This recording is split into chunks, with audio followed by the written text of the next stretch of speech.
Lyle, are you there? Yes, sir, I'm here. Okay. I see Tom Druffel is there. And Vince Higgins is on. Bob Weagle is on. Bob, we can't, I want to see you. Quit just standing with phone. Can't you come up with your picture?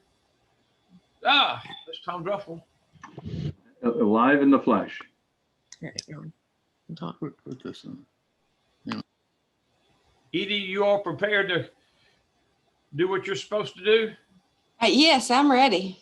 Okay, but you're not going to you don't have a camera, so we'll have to, oh, you do. There she is. First time we've seen you on Zoom. Well, what I think we'll do, I guess that Commissioner's oath, you wanted me to go first, or you wanted, where's Beth? Is she not on yet? It's up to you. We can do you first. You Do you have a Bible?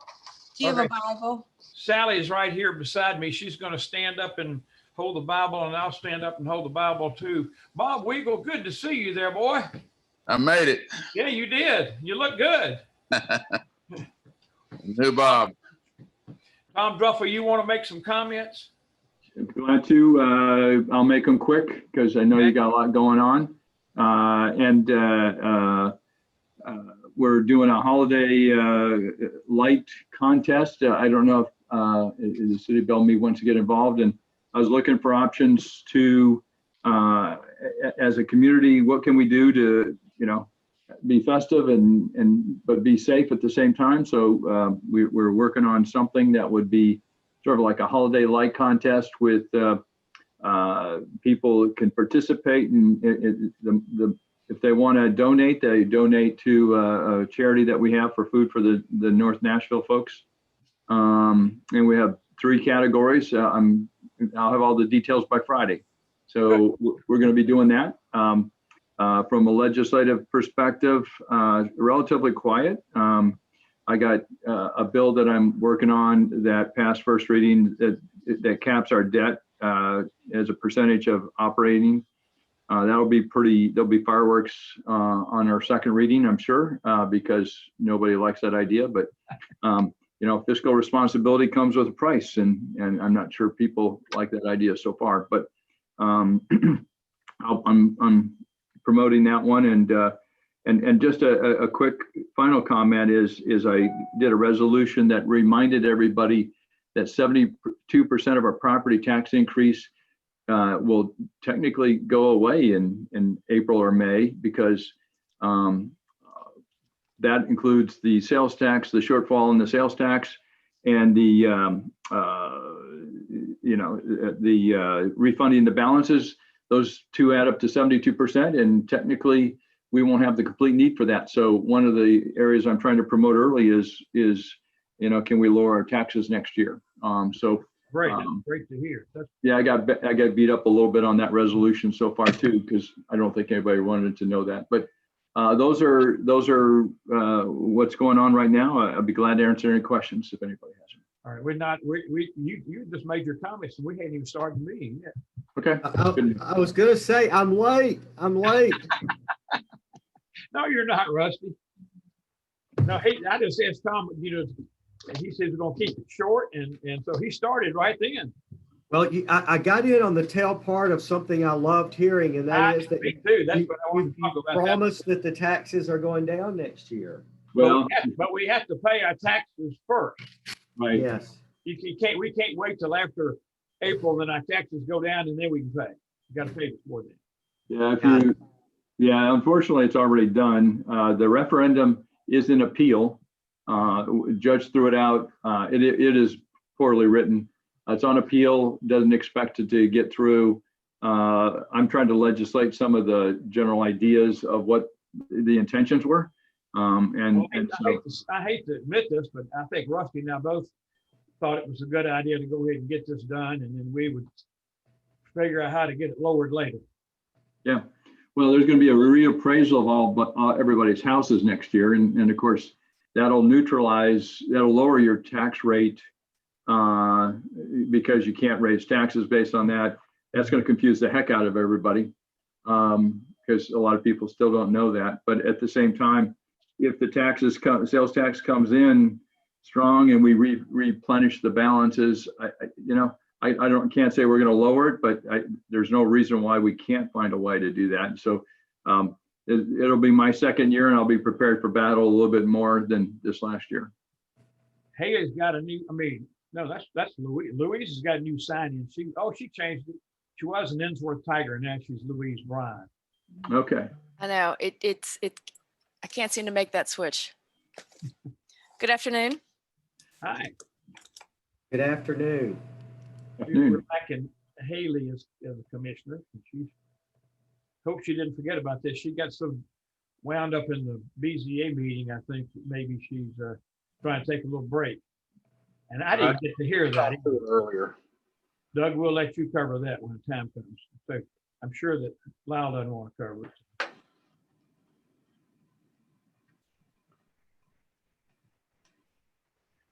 Bob looks comfortable back up there. I'm just so happy to see him. You've obviously you got some kind of stand for your camera too, don't you? Or are you using what's built in? Oh, what's built into your computer, or is that at your cell phone? Who? Bob? No, You Bob. talking to me? Bob, yeah. Yeah. I'm over at my daughter's house. Oh, okay. You go where the technology is, not where it was. That's right. Okay.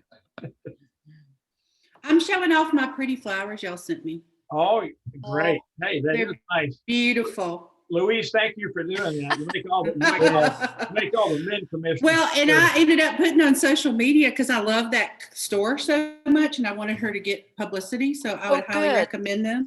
Yeah, thanks, Kathy. Yes, yeah, she's great. I didn't list it was all from y'all because I have a lot of friends from high school and they won't understand that are on my social. They'll be like, what? But anyway, thank you very much. Thank you for so much, Kathy. Louise, are you going to read her resolution? Did you want me to? What's that? I sent that to you. Did you not get that message? I did not. No. Did that go text or where did you send it? It was email because I sent you the resolution. That you, Was that 5 minutes ago? I just hang on. What? But you Beth, did you see these flowers? No, they're gorgeous. They're really, really pretty. I mean, Oh, the how pretty, container yeah. is gorgeous and the flowers are so interesting and different. I just love them. So thank you. And I wore I'm so glad. a shirt to coordinate. So Oh, nice. Yeah. Kathy, we're going to miss you for sure. I'm going to miss y'all. It's We're going to been find something great. for you to do, though. Yeah, find something for me to do. I don't have any grandchildren, damn it. So excuse me, don't put that in the minutes. As long as we do this on Zoom, you can participate without any problem. Oh, that's right. Well, that's kind of bad form. That's kind of stalkery. What if Trump does that when Biden gets elected? Everybody's going to be so mad. I mean, inaugurated. So. Let's see, is Haley signed on yet? Jim, I have it. I'm sorry, I missed that earlier. I was out, Okay. but that's fine. Mhm. Okay, good. You might want to. Haley's got to get sworn in. She needs to know. get here. She better show There up. she is. She's on now. There's Okay. the Right. yeah. Sorry, I had to lock the doors.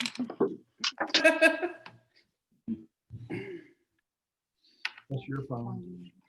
All right, guys, I had a problem, and so I'm back in on my phone, which is not as good, but can y'all all hear me?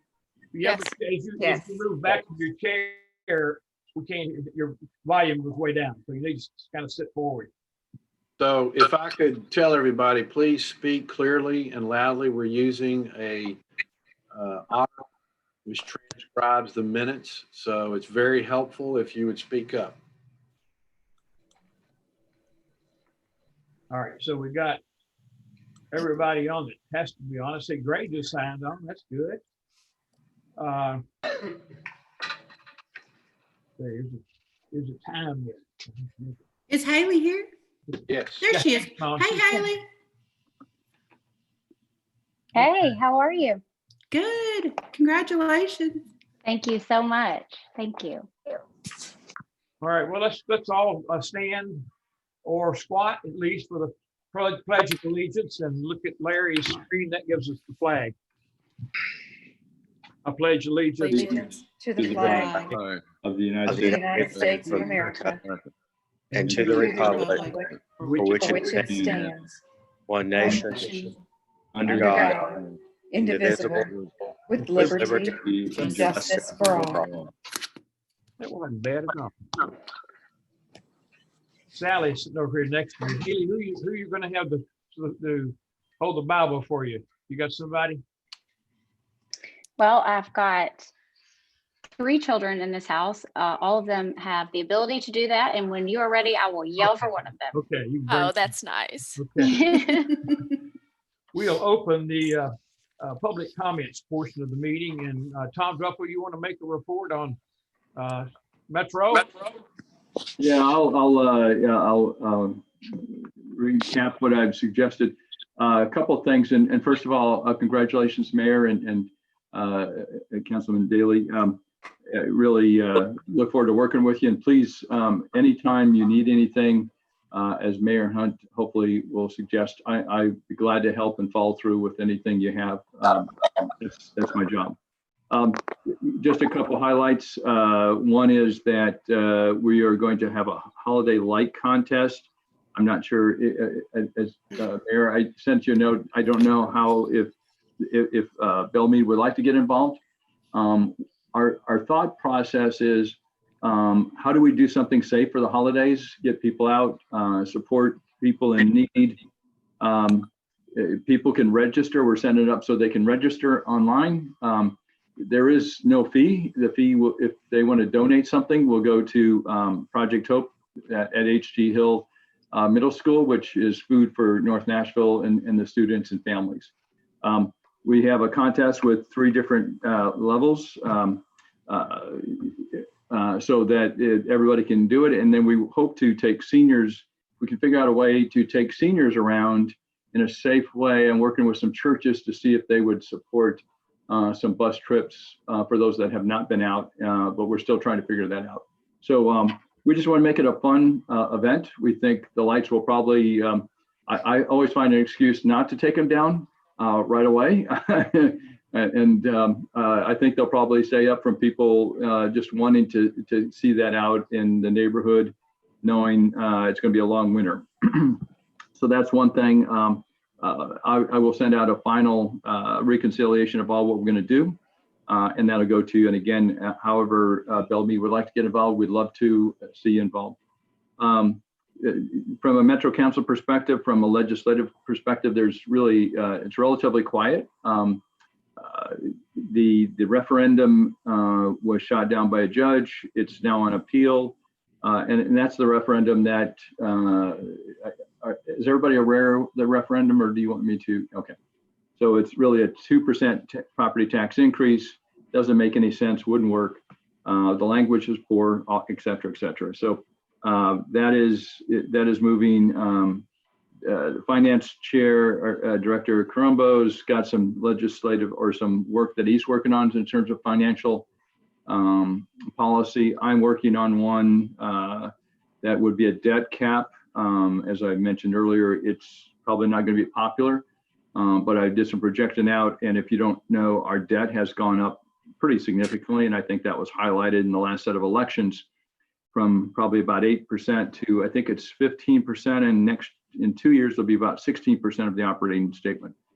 It's just a mistake. Our debt policy doesn't have any really metrics or any pieces that suggest that too much debt is bad.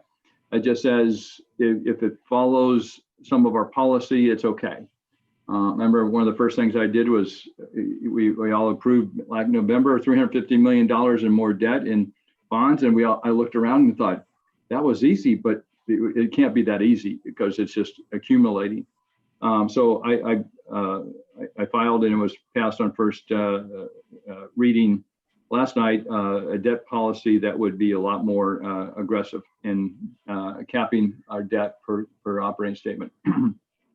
It'll probably be amended, but I think from our city perspective, it'll be an important aspect, at least have that conversation, because as Mayor Cooper and everybody ran on, more financial responsibility and transparency has not occurred in my mind. And I think that's going to be part of what it's going to be. as I mentioned earlier, 72% of the property tax increase really, if the sales tax comes in and we refund the debt balances, cash balances, that money won't be needed for property tax. That money, our property tax could go down. And I have a resolution to sort of suggest that, to remind everybody halfway through the year, we may not need all this money because the sales tax was coming in much stronger than we had suggested. So just really trying to highlight some stuff.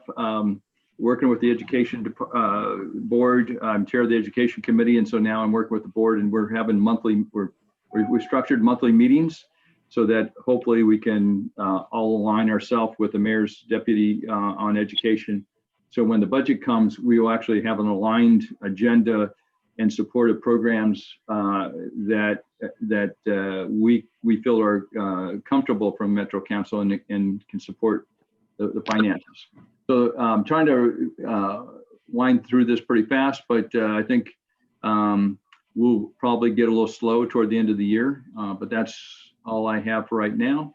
Unless there's any questions, I'll be glad to answer those. Tom, is there a bill that has to pass in order to do that, to make sure that the monies that come in from the sales tax are being used as you described? No, that's a good question. No, actually, it's every property tax increase is sunset automatically, or as Mendez suggested last night, he doesn't like the idea of sunset because then it goes back to the original.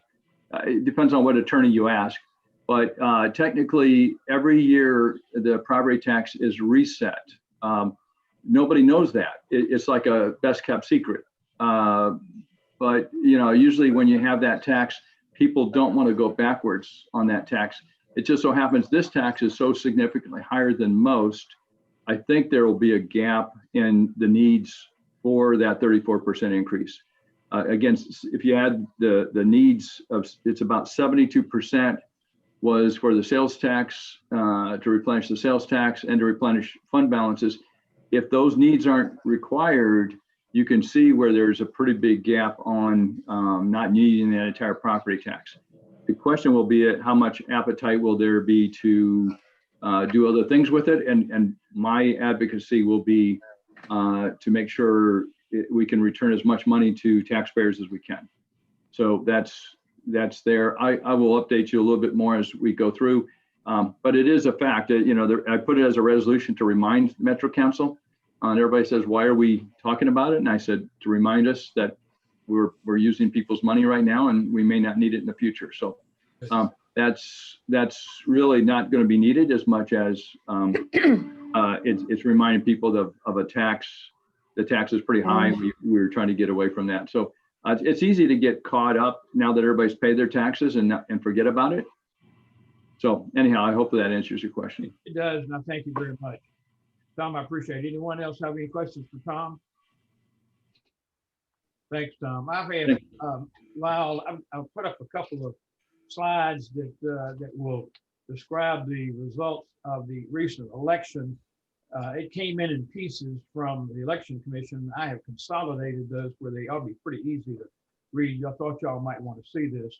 The first one is the overall Belle Meade City Hall votes cast. 16,843 votes were cast, and this is how they were cast. You can see Biden beat Trump in that.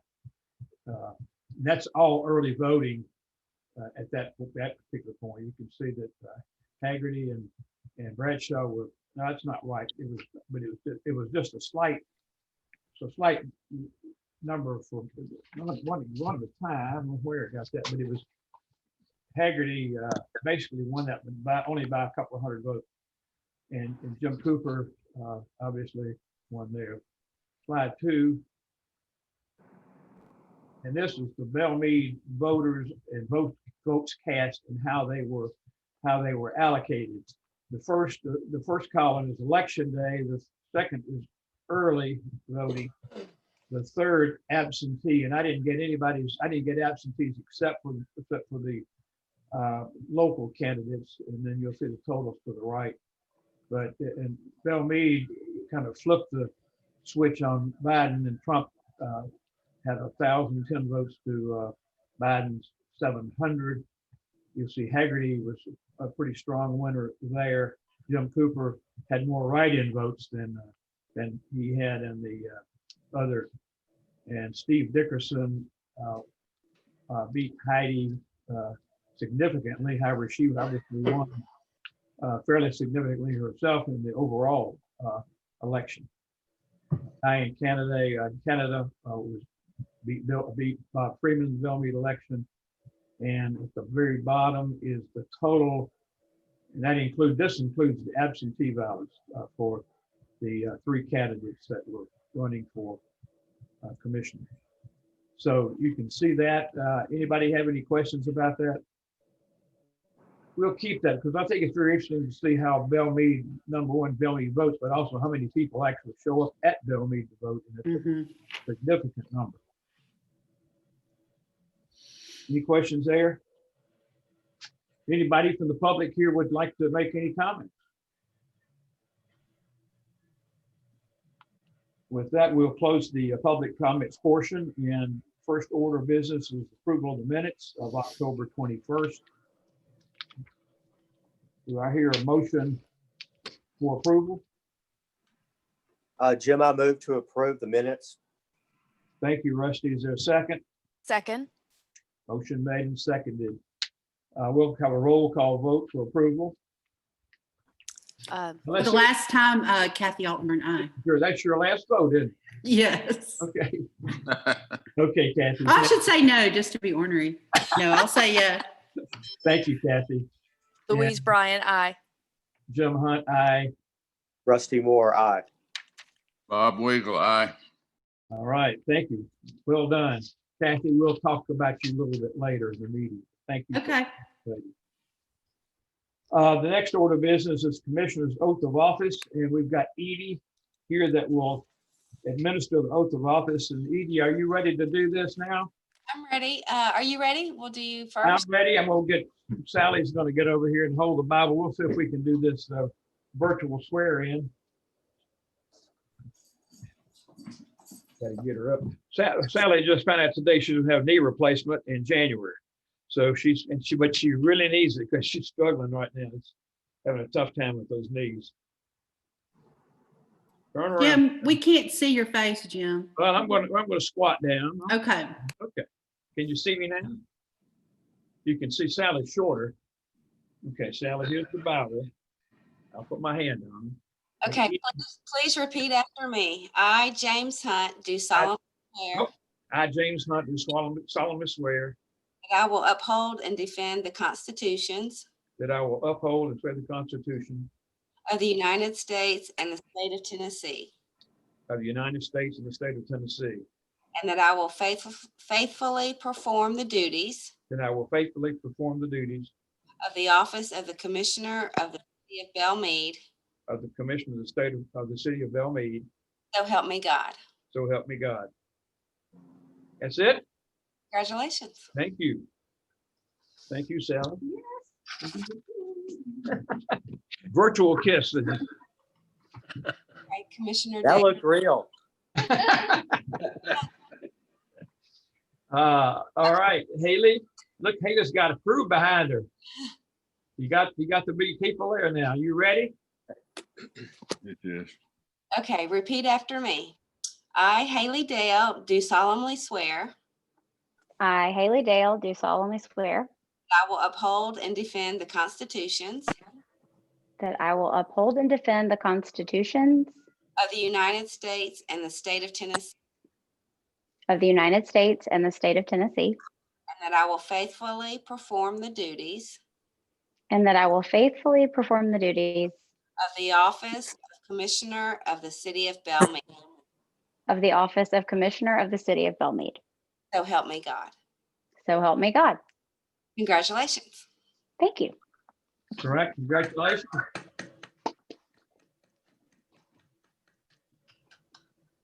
Thank you. Haley, you want to make a speech or anything? I do not, but thank you for the offer. Okay, the next order of business is always interesting, but the election of mayor and vice mayor, and I guess I conduct this. Is that right, Doug? Do I conduct this election? You're muted. You're muted. Doug, you're muted. I know. Just one second. Okay. Yes, you're still the chair of the assembly. So yes, go ahead and ask for no nominations, I reckon. All right. We'll open the floor for nominations for the position of mayor. Jim, make a nomination. Say that again. May I make a nomination? You may. Well, I just want to say, Jim, your leadership has been wonderful for our city, and you have really shown over the past many years a commitment to the time that you spend with the city. And so I am pleased to again nominate you to serve as our mayor, if you're willing to do so. Thank you, Rusty, and I do agree. Is there a second to that? I'll second that. Who is that? Louise Bryan. Louise. Louise is seconded. Any further discussion? And you made the discussion before, Rusty, but I'll take that. I will also say as part of the discussion with it, I haven't been elected yet, but I will say that I'm only, so that it can be on the record, I'm only going to serve this 2 years and I'm gone. I won't be gone. I'll see a commissioner for 2 years after that, but I've done my mayorship and I'm happy to have done so. We'll take the vote now. All in favor, say aye. Roll call vote. Louise Bryan, aye. No, I guess it's me now. Haley Dale, aye. Jim Hunt, aye. Rusty Moore, aye. Bob Weigel, aye. Oh, man, unanimous. Thank you, people, very much. We will now have opened the floor for nominations for the office of vice mayor. I would like to nominate my esteemed colleague, Rusty Moore, for the office of vice mayor. Rusty Moore, is there a second to that? Hate for it to die for lack of a second. Rusty. I'll second Haley Dale. Haley Dale. All right, we have a nomination and Rusty Moore with the nomination in motion 4 by 2 people. Is there further nominations? With that, we'll cease the nominations and we'll have a vote. Roll call vote. Louise Bryan, aye. Haley Dale, aye. Jim Hunt, aye. Rusty Moore, aye. Bob Weigel, aye. Well, that's wonderful. Louise, thank you so much. And you have a full platter. I'm not worried about you not having a lot to do. No kidding. We'll talk about that. Rusty, congratulations to you and look forward to working with you, which we've done anyway. You want to make a speech? No, I do not want to make a speech, but thank you very much. And I will look forward to working with all of you as we already have. And congratulations, Haley. Yeah, congratulations to you, Haley, for your first vote was voting for me for mayor. And the second was I know, it was so perfect. Well, with that, we can close the elections and open the meeting with Public Works. Larry, you're up in my corner. You're up in the corner. Okay, on my screen. Yes, sir, Mr. Mayor. The Public Works activity report is in front of y'all. Any questions or concerns?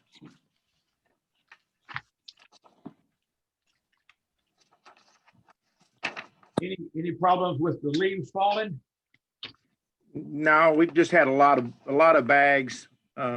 It's not overly, but just normal this time of year.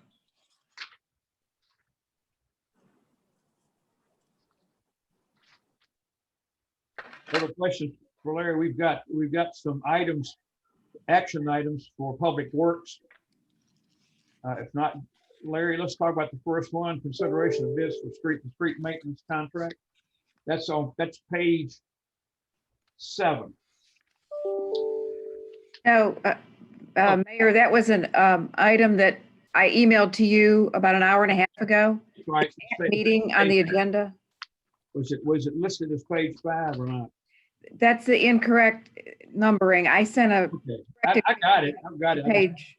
Okay. Yeah, it's at meeting on the agenda. So do you have a copy of the memo that Yeah, I've got every, I've printed all that. Okay, good. I'm running out of paper. I just still this one fit in. Okay.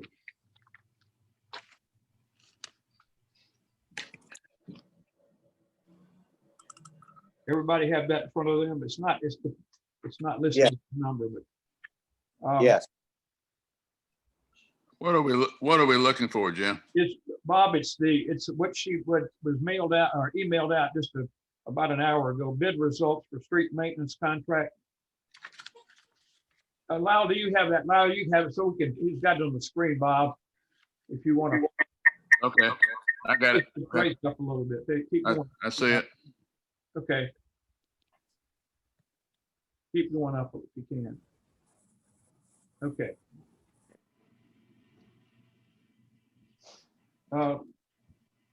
Larry, you want to talk about Gibbs Brothers and Yes, sir. We did a comparison based off what they did basically for us, the most that they did for us. And this is the materials and the labor. This compares the differences in the prices. Based off that, our recommendation is Gibbs Brothers. Any other questions on that? Also, there is the infrared price. If you notice at the bottom, the infrared price used to be $575. Now it's $675. And if we go with sessions, it's $880.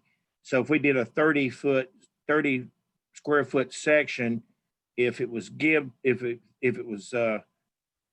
Brothers, it'd be a $202.50. But if it was sessions, it'd be $264. So that just gives you how much of difference it would be by doing it. We wouldn't be able to do as much infrared if we did, Larry, to refresh the old commissioners and to help. Yes, sir. Haley, tell us what the street maintenance contract is and what does it contain?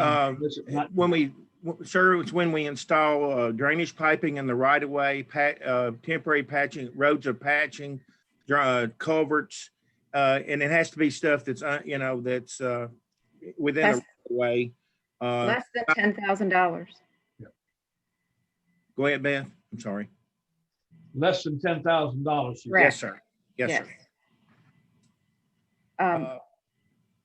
This is strictly a unit priced contract for information for the commissioners, and it's difficult.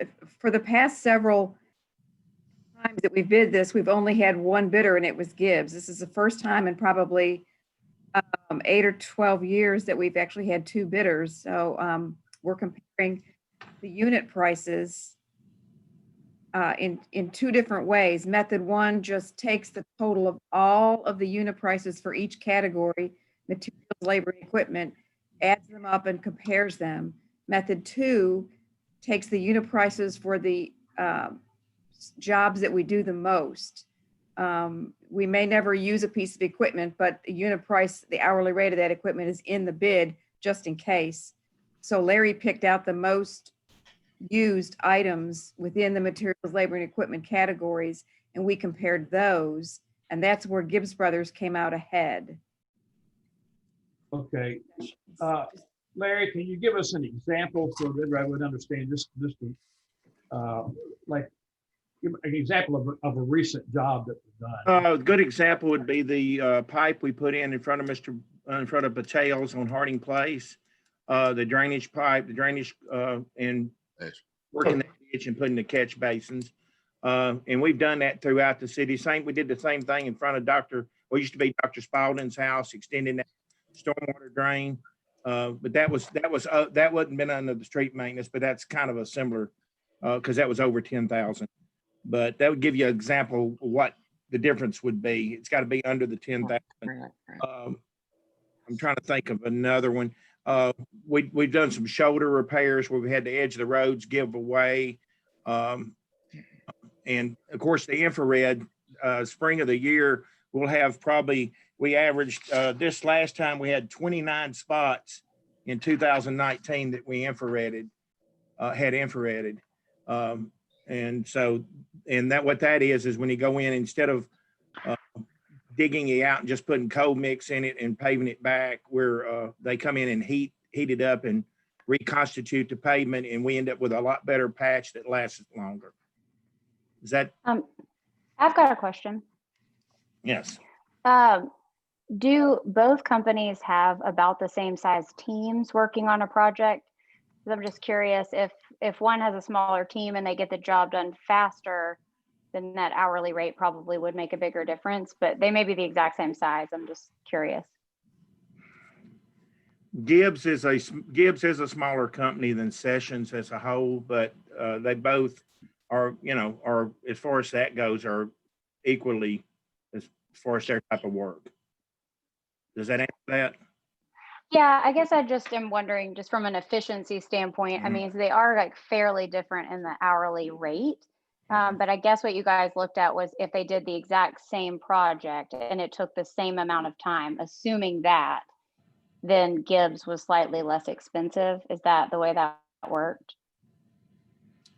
Yeah, in the materials, I think Gibbs was a lot less in their in the gravel and some of the other parts, certain set parts. They were quite a bit difference. And binder, for example, when you pave a street, the binder, Gibbs was quite a bit less on their binder than Sessions was. Okay. And binder is something that you'll use a lot of when you're doing a patch or doing a repair. So. Larry, how do you decide whether a job is going to be less than 10,000 or greater than 10,000? What we just have to get, usually what I have to do is get Gibbs to come out and look, or whoever our contractor to look at it. They give me an estimate, and if the estimate comes in over 10,000, we go from there. Then I have to bid it out, from there. That's really a lot of times we can look at it and get a rough idea just from looking at it. Well, does Gibbs have a conflict of interest by seeing that it's less than 10,000 or greater than 10,000? They wouldn't if it was greater, but if it's less, then would they have an advantage? Well, I mean, No, they have to go abide by their contract pricing. If it's less than 10,000. Okay. No, I think what he's saying is, like, if they say come in at less than 10,000, they assume they get the job. So they'd rather get some money than none. But I see what he's saying. I'm not sure.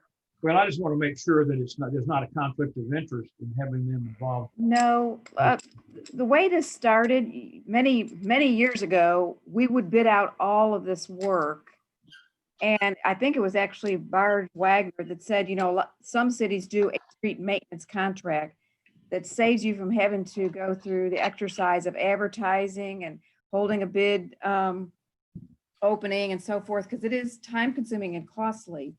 So they said a lot of cities do a street maintenance contract or a landscape maintenance contract so that you have a contractor available all the time that can work with you, and you know what the pricing is going to be because it's locked in for however long the contract is, all the unit prices. So there is an advantage to it, and it's not giving Gibbs any extra special advantage. I mean, they earned it by having the best unit prices in the past for their contract. So it saves the city money by having a maintenance contract. So we don't have to go through the process of getting prices from at least three different vendors every time we want a maintenance job.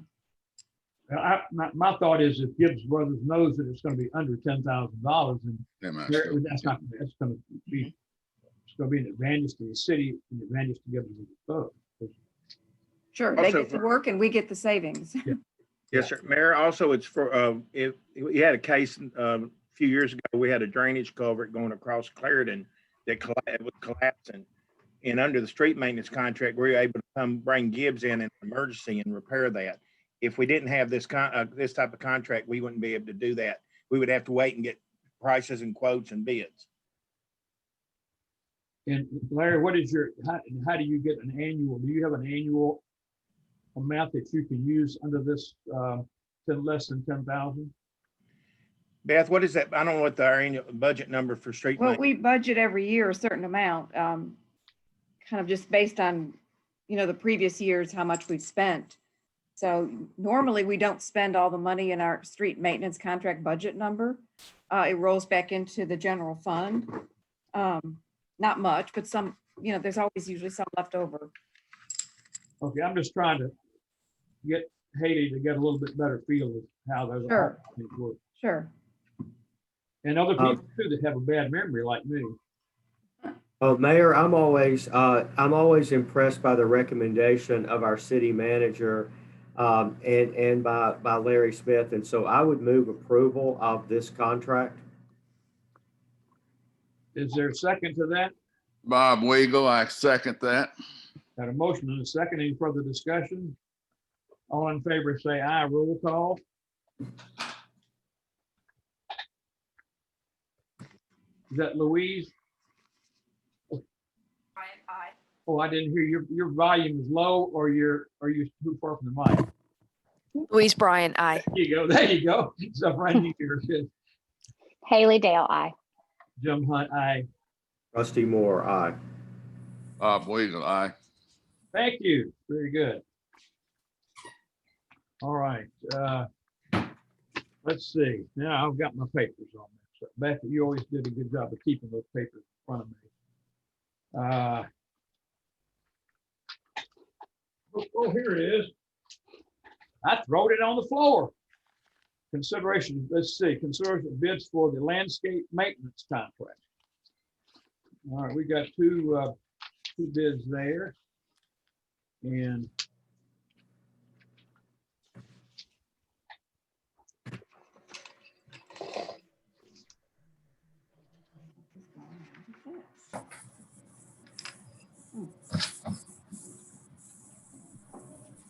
all right, Bob, you got that in your hand? I've got it. Do you have that? It'd be nice if you could put that on the screen if you've got that.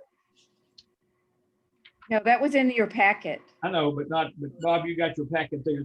Yeah, I've got it. Okay. Good. All right, we've got, Beth, tell us about the difference between the letter of credit and performance bond for quoting on this. The performance bond is a lot more expensive for a contractor to carry than just getting a letter of credit from their bank. And we usually include this requirement because we never know if a new contractor is going to bid on it that we don't have any experience with. I mean, LSI has been doing our landscape maintenance for over 20 years, and we feel comfortable with using them and not requiring a performance bond. But we do require that they price it that way just in case we do have, like I said, a bidder that is not had any experience with the city, then we would require a performance bond or letter credit. Park Company already has a contract with the city, which is for the brush removal. Did they put up the bond for that? I believe they put up a letter of credit for that. Do you think they maybe just overlooked this? Apparently, I think so, but they copy down all of the, they were bid opening, so they copy down all of the bid prices. So it would be an unfavorable advantage to let them go ahead and quote with a letter of credit. Okay. Beth, educate me again. What is the difference between a letter of credit and a performance bond? A performance bond is more like an insurance policy, and it's much more expensive for the contractor to get and maintain during the life of the contract, whereas a letter of credit is a letter from the bank, and I don't even know if there's much of a charge from the bank to get something like that. So it's less expensive for the contractor to just get a bank letter of credit than to have an insurance policy of the bond. I got you. A bank would charge something for a letter of credit because they actually extend It would a be risk. Yeah. the bond, where the bond isn't, I think overall carries the company for the entire year on a dollar amount that they buy. The letter of credit is usually by the particular job that they'll be doing. So, and it would be a charge for that. Okay. I have a question, Mayor. And Beth and Larry, I'm always, as you know, really focused on your recommendations because you all have taken a lot of time to evaluate these things and you have the relationships. But it does look like, unless I'm reading it wrong, that Park is less expensive. And if we allowed them to do a letter of credit, they might even be lower because their bid is with a performance bond. And so I just wonder, just educate me a little bit more on why we feel LSI is the best option given the differences in the price. The requirement of the bid packet was that they submit pricing for both performance bond and letter of credit. Okay. Our company didn't. They were at the bid opening and they copied down and actually got a bid tabulation because the vendors that come to bid openings can request a copy of the bid tabulation. So the park company then had knowledge of what LSI bid with the letter of credit. So they can go back then and certainly undercut every one of those prices, which is an unfair advantage. That's why they were supposed to turn in the pricing at the time the bid in their bid packet. So, I can't really, I don't feel comfortable giving them that advantage and saying, well, now give us your price with the letter, the bank. I don't think you can do that. I think, but their pricing with the performance bond is still lower.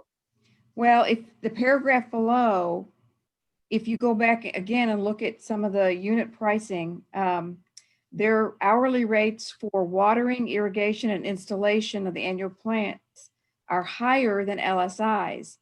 So I went back and pulled 5 months of this year where we used watering, irrigation, and the installation of the plants, and used LSI's letter of credit pricing and Park Company's performance bond pricing. And actually, Park Company came out $4,625 higher than LSI for those 5 months. Okay. That's what I was trying to understand, because I read the narrative, but then looking at the numbers above, it does look like Park is lower even with the performance bond. But that's what I was wanting to understand, is that description that you had given below that. So right. I understand that. If I use those hourly rates on all of the watering and irrigation costs and the installation of the plants, they're actually, close to $5,000 higher than LSI, which is more than the cost saving difference between the contracts of $3,500. So it gets kind of down to nitpicking. And again, this contract, most landscape companies jump at the chance to bid on this until they read the specifications. It is a huge contract and requires an immense amount of dedication from the vendor. They have to have a good number of staff.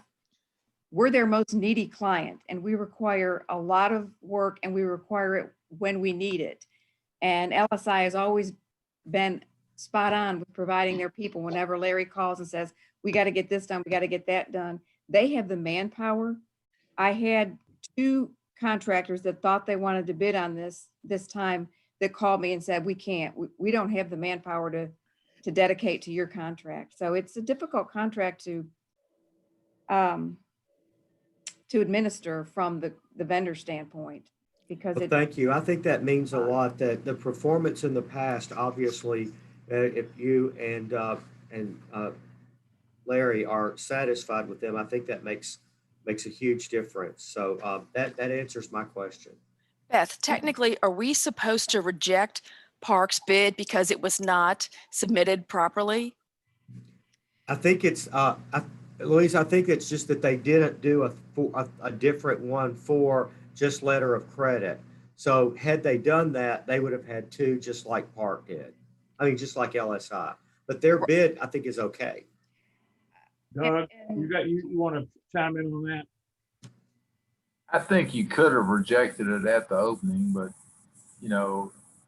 we've had a long relationship with them, and I didn't want to do that, honestly. I understand that. I just wasn't. I understand that. I just want, because I know these illegal. You could have disqualified them when you opened it up. You didn't. It sounds like there's a movement to. On the other hand, Doug, we don't face any consequences because we're taking not the lowest bid.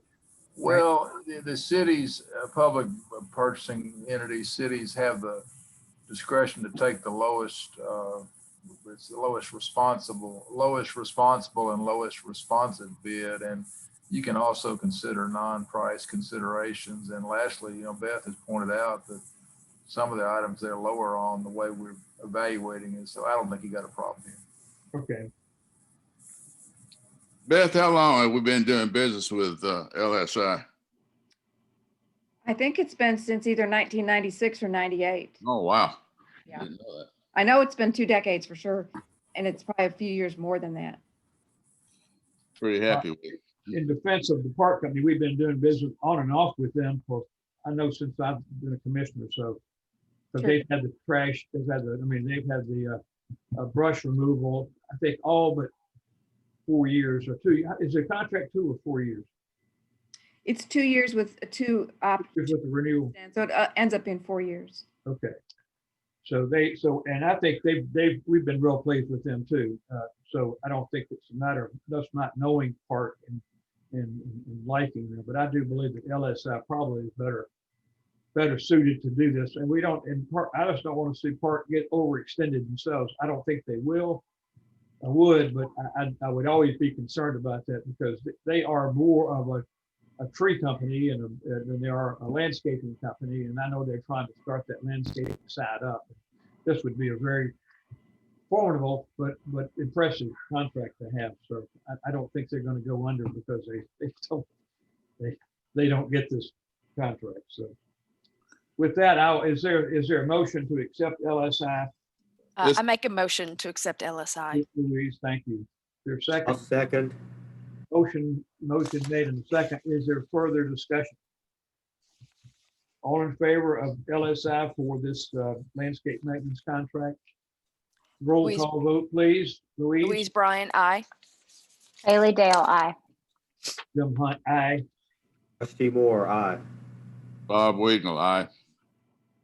Thank you. That's passes without any dispute. Thank you. Let's see. Let me put all these papers and things we just voted on the side.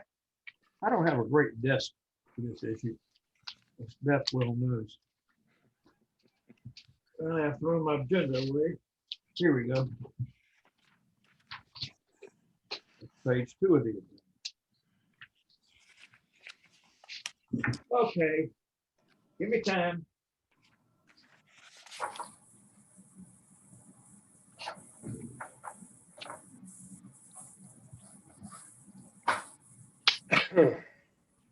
Rusty, you're the vice mayor. Give me the next thing on the agenda. Let me unmute. The next thing is the move for the approval of the replacement of the section of stone wall on Harding near Jackson, damaged. Larry, you want to discuss that? Yes, sir. Well, we got 3 comparable bids for it from 3 reputable stonemasons that we've dealt with in the past.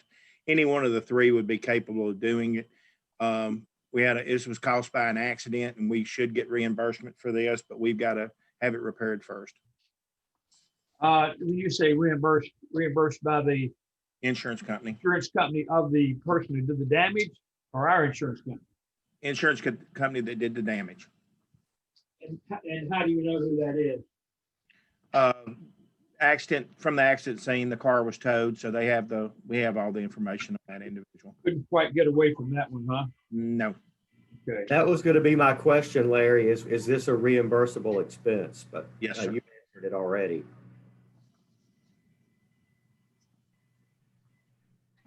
Mayor, this seems straightforward. I'd like to move for approval of Slaughter Stone and Masonry. Motion made. Is there a second? Bob Wiegel, I second. Motion made and seconded. All in favor say aye. Roll call vote. Louise Bryan, aye. Haley Dale, aye. Jim Hunt, aye. Rusty Moore, aye. Bob Wiegel, aye. All right. Another one. All right, Rusty, you're still in charge. All right. Now we're looking at repairing the guardrail on Hillwood Boulevard. Oh, And we have a memo with a recommendation on that as well. Anybody got that? Larry, what do you know about this one? Yes, this one was a hit and run. They hit it and pushed it out actually in the road. and we had to get our crew to go push it back out of the road. We had to really work to get it out of the road, but it is going to be at the city's expense because there was no way to determine who hit it. This is a new guardrail. That was This just- is the new one going up Hillwood Bridge. Yes, sir. Okay. The video camera was unable to capture anything because of the direction of the car. And we don't know when it happened either. Is that correct? So We have a time frame in the morning, about somewhere in between 5:15 and 6, somewhere in there. Mayor Hunt, we do plan on filing this claim with our own insurance company, Public Entity Partners, so there is a possibility that we will get reimbursed. what's the deductible on that? $1,000. Oh, good.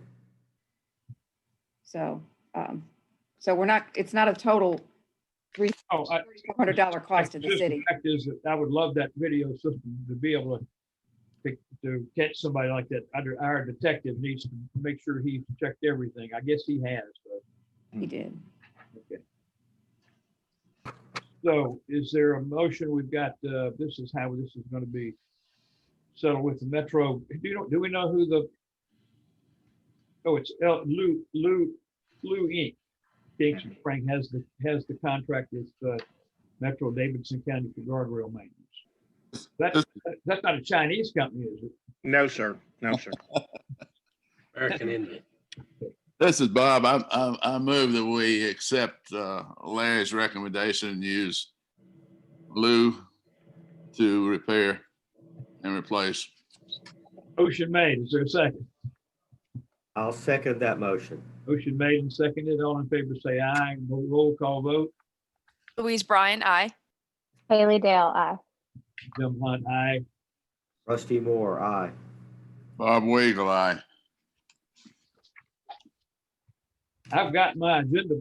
Rusty, you're doing so well now. You want to get a chipper contract? I know, keep rolling. You're doing great. All right.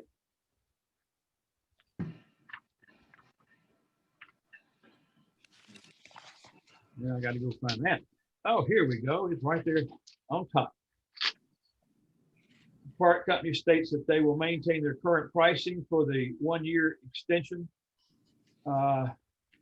Larry, are you pleased with? Yes, I'm sir. sure you're pleased with the park company. You've already told me that a few times. Yes, sir. Very efficient. Dan Beasley is just so good to work with. And they do get other contracts with us on trees that have fallen and whatever. And is that discretionary? Do you bid those, Larry? If they're emergency, we can go ahead and do them, but if it's not emergency, we have to get I'm with you. prices. Okay. So this is recommending current pricing for a 1-year extension with the park company. Is there a motion made for the park company to? Bob Weagle makes a motion that we extend the park company for another year. Is there a second? Second, Louise Bryan. You second. Let's vote this all in favor on roll call vote. Louise Bryan, aye. Haley Dale, aye.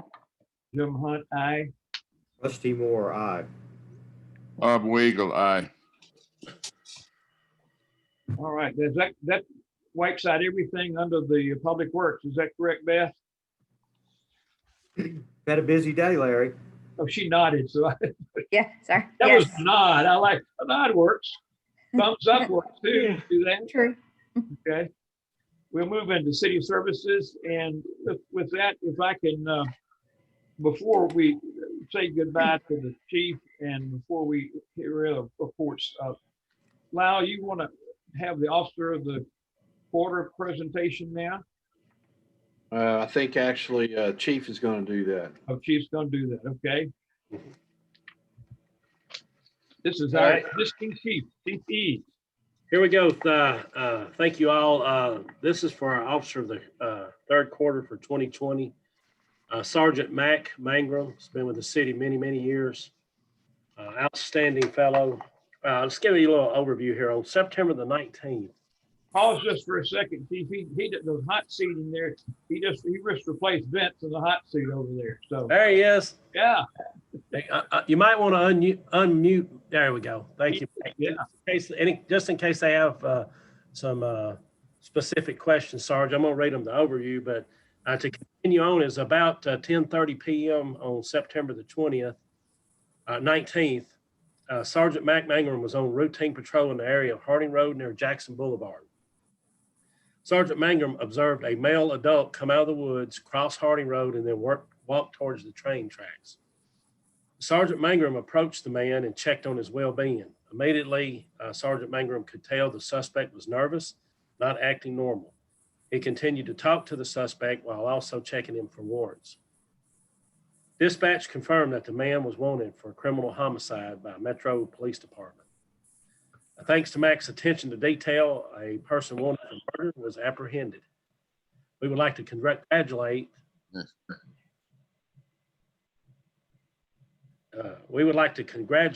Mac for being selected for Officer of the Quarter. Sergeant Mangrum's been serving the city since 2002. Everything good? Okay. And you know what? We don't want to give Mac too much time because I know he likes to talk just like Tom Truffle likes to talk, like I like to talk. Look at him. He's overlooking. He knows what he's talking about. Mac, Mayor, he is. Steve, thank you so much. You want to make some comments? I just appreciate the recognition very much. Well, look at that. That was short. Look at that. Look at that. There we go. He's already on the play. Is it too late to nominate him for mayor? We might make him and put him up in Dixon County. Yeah, how about mayor? How about mayor for the day, maybe? Yeah, here for the next couple of hours so that he can finish the meeting up. Mac, any follow up to that that made that even look better than that than what you made it look? No, it's just exactly as it was written. Well, congratulations to you and Chief, thank you for putting this on and we'll have a permanent marker for Mac Mangrum. Thank you very much. Are you on duty right now? Yes, sir. Was that a yes, sir? Yes, sir. Okay, you better get your ass back out in the car then. I'm gone. Congratulations to you. We appreciate it, Mac. Thank you. Thank you, Mayor Higgins.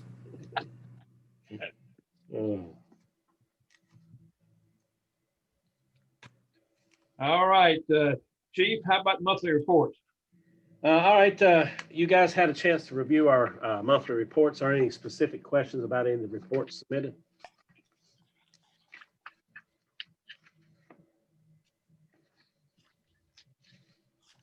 Bob Weagle, you got any questions? No, I don't. Haley, you got any questions on that report? I don't have any questions on this report, but I did wonder, I was here for a meeting a couple of months ago when we talked about the infrared cameras being installed on the cop cars, and I was wondering if those came in yet. Yes, Commissioner, they did. They are operational. We got them after they come in. We had them up for about a week. I think there were a few things that had to be tweaked on them, but I've not got any feedback negative that they're having any issues. So they're working well. Okay, great. That's why they got to go to an SUV because they've got so much stuff in these cars now that there's no room for the driver to get in. Yeah. I do have one question, Jim. Yes. Where is that letter we always have? I mean, that extra sheet that breaks down the LPR. This is an LPR report. Yeah, page 23, Commissioner. 23. Okay, that's Yes, what. Yeah, You got it? I see it. Yeah. I noticed that a lot of these things on the LPR report, they have the vehicles gone on arrival. Is that is that to be expected? Are we expecting to catch them before they disband the area or leave the area? It's kind of a hit and miss sometimes. We've we probably catch more than we miss at the end of the day. Then we have some that obviously if they flee the scene, depending on what the LPR hit for, if it's a minor property crime, we're kind of restricted on pursuing them due to public safety. But you know, Is it a category that maybe the driver would probably leave faster than another category? Yeah. Well, Sometimes depending on if they may have got more serious warrants on them than a stolen tag. So, you know, we've had a couple. We've had a short on this particular report. Sergeant Chuck Williams and his crew did a great job. I believe they got the hit at Harding Road in Linwood. They were able to intercept him and catch up with him. It was traffic that afternoon, and they spotted him at near the split and lit him up, and he took off. And so Sergeant Williams called the pursuit, but as he popped over the rise looking for a place to turn around, there sat the vehicle with the car door open. And so a witness had seen him flee the scene, and in about 15 or 20 minutes, they had him on. He was trying to casually walk out of the neighborhood, went over the train tracks into down around Percy Warner Boulevard, I believe. And so we were able to take him into custody. So. Chief, is there better communications now between the dispatcher and the officer? Yes, I believe so. We've gotten a lot better at it. In addition, with having the tablets in the car, the officers get an immediate hit notification inside their vehicle as well. So depending on where they are, would be depending whether we can stop that person. Right. Yeah. So yeah, sometimes they may come through the skirt through the backside of the city, or depending if the officers are kind of deep off in the city, a lot of times there's no way they can get back. Like, let's say if you have probably the majority of hits come off Harding Road, you know, they go pass through either eastbound or westbound and between Leak and Harding Road, between Leak on Harding Road between Leak and say Linwood. That's not a very long time frame to try to intercept a vehicle. So like I say, it can be hit and miss.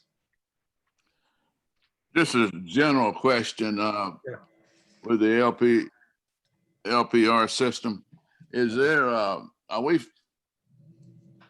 uncovering any new problems with the system that weren't around a year or two ago? Or is there anything that we need to get our supplier to work on that you'd like to see happen that would enhance our safety and of the Belle Meade residents? You know, probably not really, Bob. They with our maintenance contract, you know, they've been up and been able to for the most part keep our service needs up. We've gotten several free under the contract. We've gotten some upgrades as far as software goes. Yeah. You know, we're going to have to start planning in probably in the next couple of years, just due to the shelf life of, we're going to have to start replacing some of the current sites with new equipment, just, you know, because it's getting, you know, it's probably, if it starts to become a maintenance issue, then we definitely want to stay ahead of the curve on that. But, you know, maybe adding a few more sites over the next couple of years probably wouldn't be a bad idea. We're getting, with the long range planning with Belle Meade together, we're getting a lot of questions now about adding cameras here and adding cameras there. We have a feel, Beth, of how much outfitting a particular location with a camera costs? Offhand, I don't. Tim, do you have any idea? Yeah, I do, Beth. Kind of a rule of thumb, you know, if it's not a large multi-lane intersection, you're looking somewhere probably less than $20,000. You know, could be anywhere from I'd say 15,000 would be the average if you wanted to look at a. And what is that? And that's covering directions both ways. Does that include an LPR? The LPR? Yeah, that would. Yeah, that's yes. And the system. Do we know what our I guess you'd call it the central processing unit? How many cameras will it can you manage under that? Well, all of them, each site actually has a CPU server in it. And so then that's communicated by wireless communication to sort of SkyCop's servicing of it, then it comes back to us. So as far as storage and goes, we're great on storage. We don't it's sort of a self-contained turnkey system, if you will.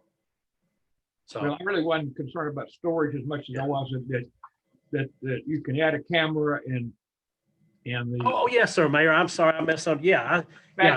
Most of them. Yeah, most of them, if we needed to add additional camera to a site, the system should be able to handle it. Yes. Okay. You may not want to answer this question, but are you going to be the new franchisee for the system in Cheatham County? Not Cheatham County, Dixon County.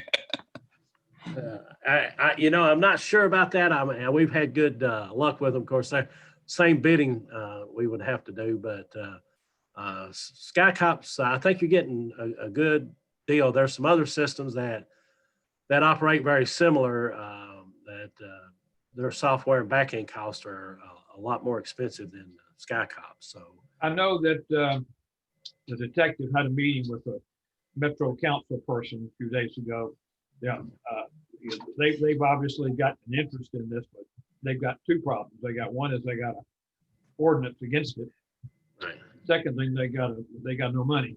So with new taxes, with the tax increase, they probably still won't have any money for this, but it would sure help if we could turn a person going north or east on Highway 70 to pick them up and Metro pick them up, and it'd be nice to have them actually be west too, because they would both sides of Highway 70. If Metro had cameras, we probably could make a lot more arrests that way. Because we just stop. We don't chase them. I think that was the question we had earlier. We really don't chase them unless it's a vehicle that there's a real problem with, and we can then get Metro assistance on that too. If it's a felony that's in progress or something. Thanks, Chief. Thank you, sir. All right. We've already done the officer of the quarter and the request to purchase these GetAct tables. Chief, you want to talk about that? Yes, sir. I also have Sergeant Williams should be on the meeting with us, just in case y'all drill down deep questions that I'm not unable to answer. But this is part of our continuing grant with THSO. At the end of the day, the total equipment cost of $18,233.05 will be reimbursed by a grant. So what this does is allows us to increase the number of tablets in the car. Currently, we have 4 tablets, and then the tablets are shared by each and every officer. So that increases your in and out. I mean, the tablets are ruggedized, are tough tablets, tough books. Some people ruggedized. I had never heard that word. Yeah, ruggedized. It's they're in hardened cases, sort of military grade stuff. But even that stuff can wear out with use, and each time that the tablet comes out, and plus the tablet runs 24/7. And so this is a way, instead of trying to throw all this on everybody at once. Last year we started out and got 4. The grant money and we got a little bit of cut on the grant money. We was hoping to complete the project this year, but this is sort of phase 2 of getting the electronic devices in the car in a more permanent way. There'll still be some tablet sharing, but we're hoping on the 2021 grant to complete this technology upgrade, if you will, for the police department. That way there's less wear and tear on the equipment and should extend the life of it. And the grant is 100% grant? Yes. So right now we are sharing the number of tablets we got now. Is that correct? Yes, sir. At shift change 6A and 6P, officers bring the cradles. That's what we call them. The cradles, a permanent mounting device in the car. It has the keyboard and all that. The tablet clicks in and a power source connected. And so at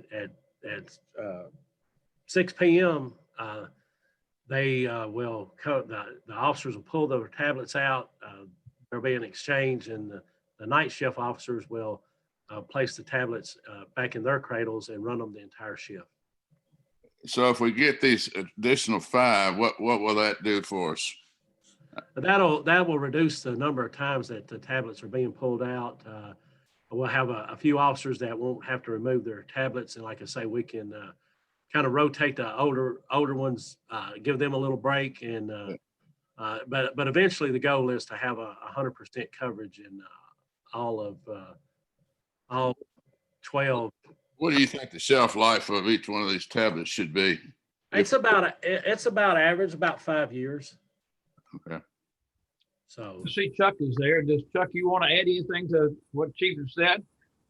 Unmute yourself, Chuck. Chucky. All right, can you hear me? Yeah.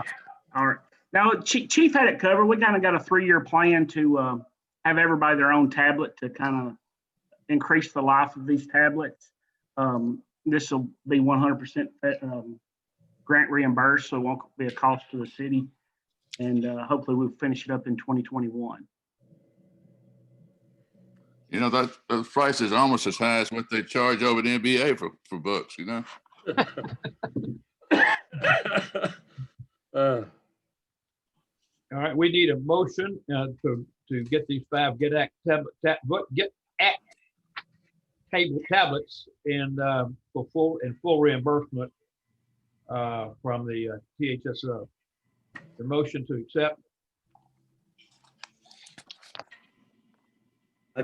Mayor, this is Rusty Moore. I move that we approve the purchase of the tablets for $18,233.05 with reimbursement from the grant. That's a good motion. Is there a second to that? Bob Weigel, I second. Motion made and seconded. All in favor say aye with the roll call vote. Louise Bryan, aye. Haley Dale, aye. Jim Hunt, aye. Rusty Moore, aye. Bob Weigel, aye. Good. Thank you, commissioners. Chief, I think we'll have to say goodbye on this. Your last day is 20th. That's correct. And do you know you can find your way back over here by just coming down Highway 70? What do you do? Well, I'm on a program, the sheriff's vehicle, with a autopilot with 4705. You guys have been wonderful to me. 14 years of my career, I'll put it that way. I'm gonna try not to cry, y'all, okay? I'm the sheriff, and so I'm not supposed to be getting choked up, but that's the deep feelings for the residents here. It's been a great community to serve in. The city staff, Beth, Larry, the whole batch, got a great bunch of officers. It's bittersweet. You know, I thought long and hard. I had an opportunity to run for sheriff in 2010 and declined. I wanted to stay here a while longer, and quite frankly, just happy. And you know, with the unique position of the sheriff resigning midterm, that I really didn't see a reason to have to run against a sitting sheriff. They seem to be doing an okay job out there. So I was just happy to be here. And so, but this is something that, you know, I trained from. I came from Dixon County, my first 19 years there. And the things I did, I think helped me be selected as your police chief in 2006. And so it is a true honor and privilege. I will miss y'all. However, yes, sir, I will do my best. I understand I'll get an invite if we ever get rid of the COVID. Well, I was asking Beth, I said, when are we having his luncheon? I want to come in there and eat some of that good Southern cooking. She said, we can't do that right now. Right. And so I'm sure y'all throw me a little shindig. I'm happy to return. Plus things get back where, you know, we tried to, Beth always tries, and Lyle tries to organize somewhat of a employee luncheon. Sometimes for no reason at all, we're just going to have a little luncheon, and I will be getting invites to that, and I will do my best to ride up 70, Mayor. I'm so proud of the word sheriff. I want to see your badge. Well, I will have to email you a copy. I don't have a badge, gun, or a vehicle. I'm gonna have to walk to Charlotte. The person. Well, now, don't you have a badge that's on that bottle of wine I gave you? I do. I've already taken it home, but yes, the mayor gave me a nice note and a unique bottle of wine that has a sheriff's badge on it. And Sure did. so that was. You could have peeled it off and just stuck it on your badge. And you'd have been... That's what I could have done. Well, Chief, thank you so much. You've been a great service to all of us at Belle Meade. I can't, words just can't say what I know kind of job you have to do and how you have to be changing all the time with the new video surveillance system, how you've adapted to that, adapted to all the traffic problems, and you get a lot of grief from the people around here that things that you really can't solve. Right. All you can do is make them a little bit better. But anyway, thank you so much. You're welcome, y'all. And I know that when Ben spit that out, you've received some emails back from residents too. So I have been overwhelmed. I'm answering every one of them personally. I'm 5 or 6 behind, but I'll finish up tonight. I'll be here a little late. So if anybody wants to make any comments, feel free to do so at this time. I would. I'd like to just, Chief, I'm gonna miss cooking with you and sharing recipes with you and hanging out in the garage cooking turkey. So. Oh, absolutely. Yeah. Absolutely. Well, that's all you can talk about is food. That's right. Chief Rusty Moore, I really want to congratulate you, and I just want to briefly share that that Chief Eads told me, I think it was year before last now, when my father passed away, that one of his first positions in Dixon County was as bailiff of my father's court. So now you can go back there as sheriff and show them really how to do it. So congratulations. Well, and I will have the unique privilege to have served 2 Moors in 2 different locations. So, Rusty. Good. That's not that great. Bob, were you going to say something, Bob? I was going to say that, Chief, you can be my Santa Claus anytime. Yeah. Absolutely. Absolutely. You're the best. Well, we appreciate it. Thank all of you, but mainly the chief. Be careful going down there, and the sheriff. Make sure you got a lot of deputies so you can sit back and direct those people. Absolutely. Absolutely, Mayor. We look forward to hearing from you. Stay in touch with us. I will keep y'all posted, and my cell phone number's not changing. Just who's paying. Okay, good. So y'all are welcome to reach out anytime. I've extended working with Beth and Lyle and the interim chief Higgins and other staff members that, I'm not that far down the road. I'm happy to take emails, phone calls. If I need to run back in a few weeks, I'll be at your disposal. So, Chief, thanks again. With that, we'll go to health and sanitation. Larry? Yes, sir, Mr. Mayor. Any questions or concerns on the report? I don't have any concerns. How about you, Bob? You have any concerns about health and sanitation? No, I do not. Okay. As our sewer man. What was the other thing? What was the other title you had, Bob? I'm sure you'll think of it. I'll make up another one for you. All right. Okay. With that, building, zoning, and planning, Lyle? Yes, sir. Any questions concerning the report? Pretty active. I think we've caught up to last year and surpassed it somehow during COVID. Currently at a little over 4 million in permit values. Right. Any comments on the BZA meeting last night, or the historic zoning meetings that you've been having? I think I'll take the 5th. Well, Haley, you were there. You were a BZA member just yesterday. She got unmuted. No, I was there. I was there. It was all 3.5 hours. Woo. It was a good meeting last night. I mean, it was very exciting. It is not over. Some deferrals till next month. So it's always fun. I'm going to keep going to those. I really like them.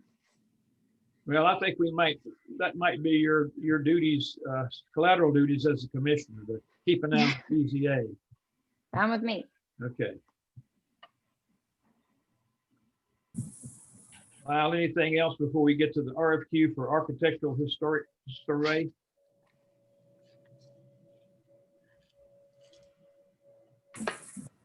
Where did Lyle go? I can't. He moved around. Oh, there he is. He's down there. You got anything else, Lyle? No, sir. Okay. And Lyle, is this your responsibility, this West Rock thing, or should Beth address that? That is not my responsibility. No, that's under waste collections, and that that's the next item. Okay. Lyle, you want to comment on the RFQ? Sure. Let me pull up this. Well, there's a budget of $24,000, and the project, and we get $14,000 of that reimbursed, and the cost was about $24,000. So we've got two bidders, Thomason and Terra Explorations, and Thomason, who we've worked with, and we're currently. Would this be like a continuation of Thomason's contract, or is it totally different? This is totally different. This is to finally catalog all the homes left in Belle Meade to help aid the Historic Zoning Commission identify certain properties, their ages, architectural styles, that kind of thing. Beth and I, they sent us the RFQs. Beth and I went over them, and we both agreed that Thompson Associates would be the best choice. They're very local. They're actually located about a mile from here. They've got a lot of experience with Belle Meade. And as it says here, the other explorations, they got kind of a young staff. I'm sure they do a great job. They'd have to travel up from Alabama. But we're familiar with Phil, and he's familiar with the city of Belle Meade. There'd be basically a net cost to Belle Meade of $10,000 because of the $14,000 offset from the state. Is that correct? Correct. Was this something that we had talked about once before when they early on with the historic people? And weren't they going to be doing some of this? They did last year. They did do about a couple hundred homes. Was it like a sample or something? What were they just to show us what they could do? Or It's going to be taken into account for this historic survey. They're going to update it, but they don't have to go back and they don't have to do those. I think it was almost 500 homes that the Historic Commission did. And what Thomas and Associates will do is just make sure there's been no major changes to those 500. If there is a major change, they'll update that record for that property, but otherwise those are already done. So they're going to have to go and do the rest of the properties in Belle Meade and determine who's 50 years old or older to be included in this survey. So it's not every home, it's just the ones that are over 50 years old? Yes. Those will be the ones that'll be photographed and cataloged with the Historic Commission. Do we have any idea how many there would be over the 500? I think there's It looks 800. Yeah, that's about right. Yes. Yeah, out of our 1100. Okay. So 800 out of our 1,300 or whatever it is. Yeah, 11. About 1,200 homes. Yeah. Yeah. Okay. So, but how many of the 500 that were done would fit into that category too? You know? I'm assuming that they all will. Okay. So they really would just be doing 300 plus just confirming. Plus updating. Okay, updating 500. Yes, correct. Again, the net cost to the city is about $10,000. If we take, well, it's almost too close to subtract the difference, but it's 23,760. Mayor, based on this recommendation, I would move we approve the contract with Thompson and Associates. We have a motion for Thomason and Associates of 23,760. Is there a second? Bob Haley Week. Dale, Haley Dale, she beat you to Bob. I'm sorry. Haley's second. yes, sir. Let's have a roll call vote for those in favor. Louise Bryan, aye. Haley Dale, aye. Jim Hunt, aye.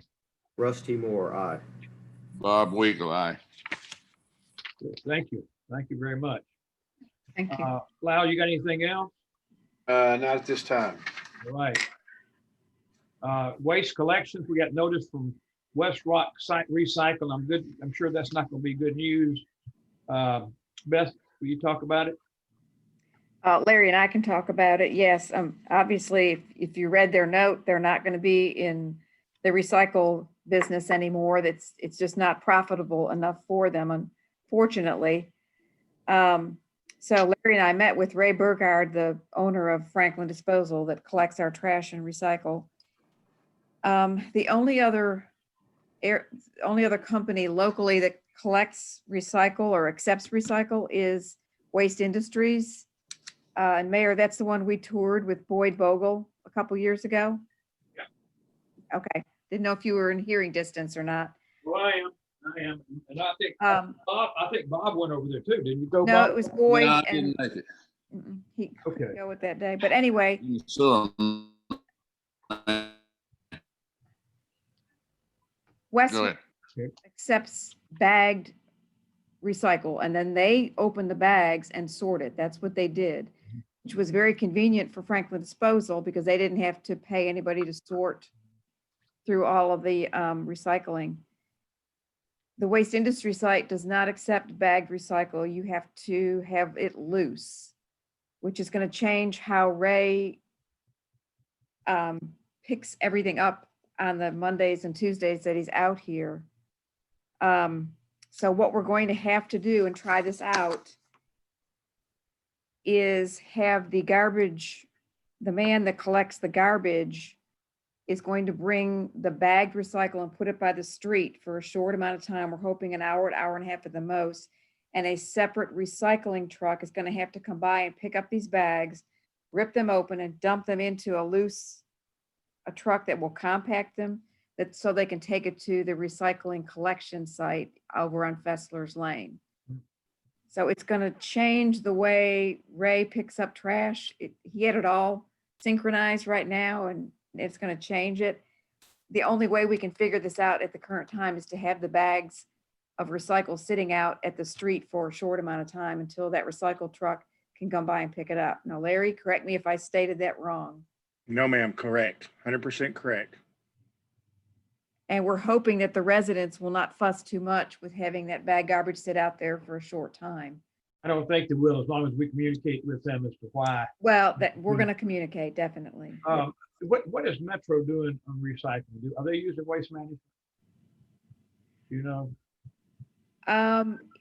In the downtown area, they might be. I'm not sure who they contracted with, but I'm in the area in Davidson County where if I want to recycle, I have to pay for it myself.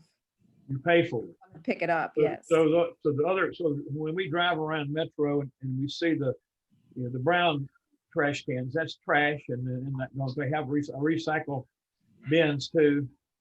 Yes. And everybody treated the same way except for the downtown area. Mm-hmm. Wow. So there's a cost to this. Yes, there is a cost.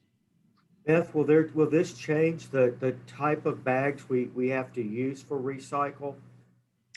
Ray said either blue or clear is fine. So we'll communicate that to the residents, just not black because that's what they put the garbage in and that will get confused. So Okay. The blue or the clear, so residents can still put their garbage in the recycle can, and then the trash collector will put it out at the curbside for the truck to come by and pick it up that morning. I don't want to do black because the same brush chipper is also in black. It gets confusing. You won't know which is brush and chipping and which is recycling. My favorite. That's a great point. Beth, my favorite question, is it going to cost us any more money that way? It may. We're going to try this out and see how it works. If the residents have a lot of complaints about bags sitting out at the curbside, we may have to think of something different. Ray had another option, which was to bring a dumpster down here that he would empty every day, Monday through Saturday, where people could bring their recycling down and dump it in a dumpster and dump their cardboard in there too, which would eliminate the cardboard dumpster costs that we're paying for now. I don't know how many people want to bring their recycling down to City Hall. That's not backdoor service. They're bringing the cardboard down though. I know. So, I mean, that's an option we may think of. I don't know. Like I said, it's not backdoor service, and some residents might say, no, I'm not doing that. So, I got a feeling that people in Belle Meade who do recycle, which is not everybody, are pretty it's committed. not everybody. Are pretty committed to recycling. So, but I don't want to push. I don't want to push them too far. You know. I have a question. Does Westrock, or have they been operating their own truck, or have we been doing it all? We've been doing it all. I just wonder, like, okay, and do you have any idea, like, the size of the truck for in the other option where the residents have the bags on the street? I mean, I'm just wondering, like, is it one truck? How are they going to do all of that in 1 hour? Is the one truck multiple trucks? They're not going to get it all done in 1 hour. They're going to be here on Tuesday morning, Monday morning, and Tuesday morning, but it's going to be like an hour lag from when the bags are placed at the street until the truck can get there to pick up. It's going to take a while to get this system coordinated. You're saying basically the truck will chase by about an hour the waste management of the city. Correct. Okay. But they'll still take the out to the street. We don't. The resident have to take it out to the street, right? No, the trash man, when he comes to get the garbage, is going to take it he'll take the bag street so that the recycle truck can pick it up. And about what percentage of homes right now, if you had to guess, were recycling? I think it's about a third, between a third and a half. I mean, we don't know for sure. See, I just think you could get a lot of pushback from people who don't recycle. I mean, having trash bags in the yard from the people who don't recycle, I mean, that could get interesting, but I guess we'll get complaints on it, but at the same time, the people who recycle should override that. So they'll have to just put up with it. And hopefully we'll find another solution as we look around and get more. Yeah. I got a feeling it's going to cost us some money. I think you're probably right. It may. Ray didn't promise that it wouldn't cost extra. He's not going to give us any price increase right now. We want to try the system out and figure out the bugs, and maybe it'll work where he doesn't have to hire an extra man or buy a different truck or anything like that. So he did offer to go ahead and let's try it a couple weeks. This is January 1.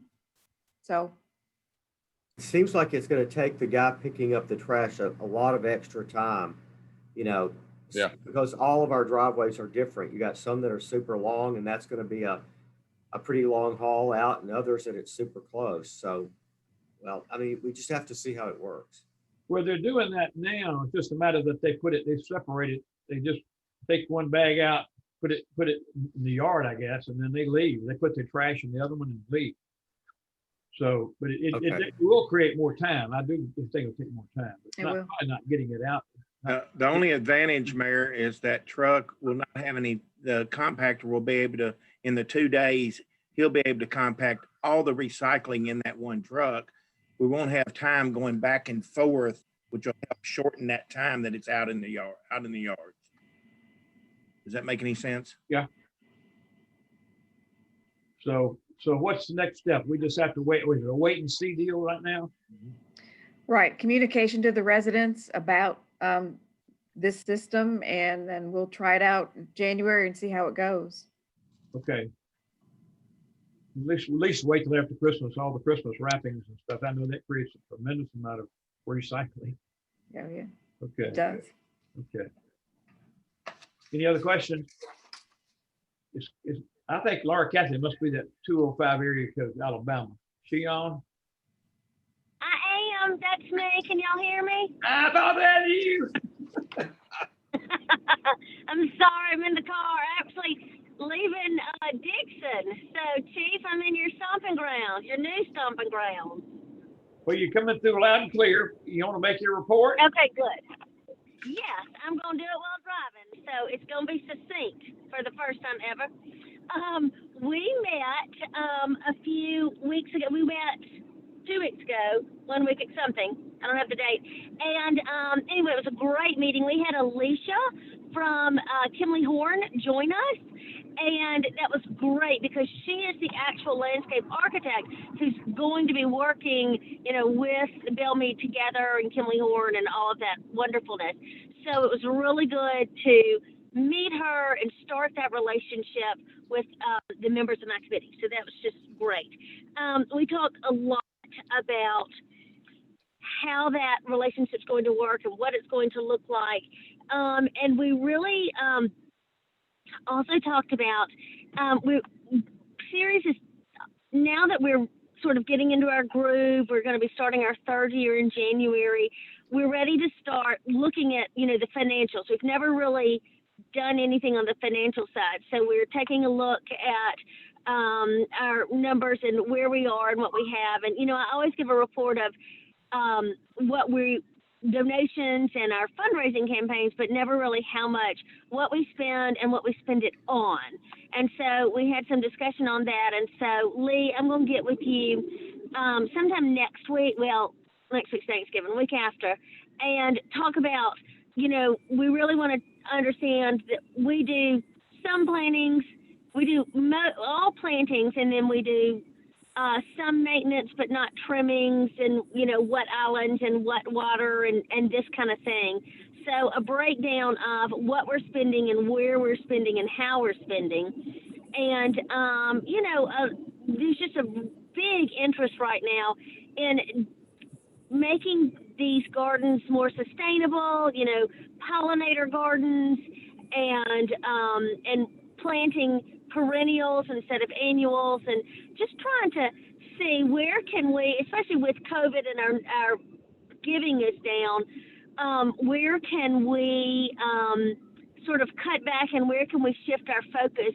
If our focus is sustainability and all of this, then we need to practice what we preach. And so instead of putting annuals that are going to die, maybe we can put perennials that will come back over and over. So that was another big discussion point. Let's see here. I'm stuck in traffic, so now I can look at my notes. We talked again about some potential areas, and of course, there's a lot of interest in the area across Harding, across from the city hall and all of that, that maybe we can really sort of make that an entrance and a way for people to say, like, I know I'm in Belle Meade, you know, besides the blue lights. Let's talk about, like, hey, I really know I'm in Belle Meade. How can we take this master plan and use our branding and our beautification and work that together? So that's where we are. We are thrilled to have Haley. Welcome, and we'd love for you to come to our next meeting, which will be in December. So I'll send you all that info, and that is what we talked about. Does anybody have any questions? I'd like to say that, and Louise, you can chime in with me, that we've attended 2 listening sessions now, last night and last Thursday. And I think we found that we've had several of your beautification people be there. Kay Lang, I know from when Carter Murray's been there. Carter Dawson, I can't confuse Carter Murray, Carter Dawson, whatever. Anyway, she's too. But I think beautification was, I think when you really get down to it, one of the primary issues that people are looking at, because Louise, what do you think? Yes, exactly. People are concerned about beautification. They want to do more. They're excited about it. They also want it to be done right. There's a lot of input. And so, Laura Catherine, you know, over time, we need to get more of a plan from Ceres. I know that Kimley Horn's been attending every other of your meeting, and I'm glad Alicia was there. But it's coming up a lot from residents about the need for beautification and wanting to do it a certain way. Okay, I'd love to sit with you and really gather some specific feedback on that, especially the word the word concern concerns me. I'm certain that there's a lot of interest in how we're doing it, but if there are concerns in the community, we would love to address them head on and you know, say, okay, you know, if this is a concern, this is the answer, this is how we respond. Because, you know, it's beautification. It should not be an area of concern. It should be something that we provide for the city, that provides beauty and some happiness, you know, and nobody should be overly worried or concerned over something like this. So we would love, I would love to hear those concerns and then, you know, sit down and make sure we're addressing every single one of them. Sure. I do know, I've been looking at the map and I've seen a lot of notes on beautification, or this area of the boulevard needs something. And it makes my heart sing that we've got this buy-in from, you know, that the residents are interested. So that's great. Thank you, Louise. Agreed. Thank you. Let's get together after the last listening session and rehash all of that. It'd be great. Will do. Thank you. Okay, I think a lot of the things that were concerns to the beautification group, that a lot of that's been resolved. I think they feel much more comfortable now with how it's beginning to move. We thought that would happen. If they'll get more involved, they'll find that this is a threat to them, and we really do need them too.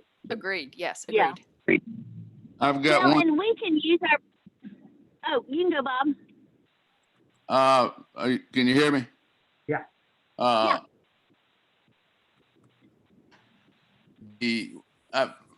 Laura Catherine, I've heard you give reports at City Hall. I've heard you give reports at home. Now I hear it on the road. I tell you what, you are the best. You know, I'm gonna throw a bouquet of flowers your way to be apropos. And but you give the best reports of anybody. Keeps us laughing and jovial, and I love it. Thank you for what you do. My pleasure. Thank you. Listen, I tell Jim every time I see him, I love heading this committee. It is so fun because I have such great people. And so thank you for the opportunity. I'm just eating up every minute of it. It's so much fun. Okay, you're my legacy that when I finally quit being mayor. Thank you. Absolutely. City communications, no matters. Administration, Lee, financial statements. Yes. I've given you the financials that I decided after I spoke with you all to make a couple of changes to. And if I could, before we go out to questions, I want to just draw your attention to a couple of changes I made. In the past, what you were getting was financial statements that compared the previous month to the previous year. And in my background, I always did budget to actual. And so I thought that was a little more informative for you all. So I changed the monthly financial, and I changed it to 2 months prior, so that I could get all the information and of course provide you with everything. So what I've done now is change the monthly financial to have budget to actual, and actual being 12 months, you know, divided by whatever month report you're looking at, except for property taxes and the whole income tax, because of course we know we get those at certain times, but everything else is just a 12-month situation. So you can sort of look down through there and see where we are at a certain point compared to where we would be at budget. And then just real quick, if you turn to page 40, this is something that I really like, and I think it's very informative, and it's eye-opening as well, really. It's a 4-year summary, and I picked 4 years just because that was the information that I could readily get to. I've gone through September of 2020 all the way back to September of 2017. It's really, to me, it's kind of fun, honestly, to look back and see the pattern of where we've been. And then I did an average over to the right-hand side. And also, again, fun information for me. If you look at the balance sheet information down at the bottom, you know, starting with assets, you can just sort of watch how our cash accounts have changed, our investment accounts have changed. So all that to say, you've got some more information. And now, does anybody have any questions? I like that. I like that. I like that. The page. I like page 40. Yeah, I like that.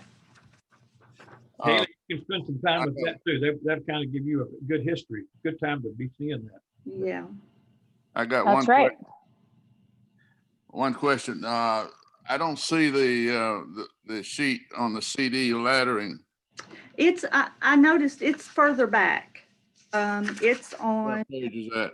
42. Yeah. I think it's 42.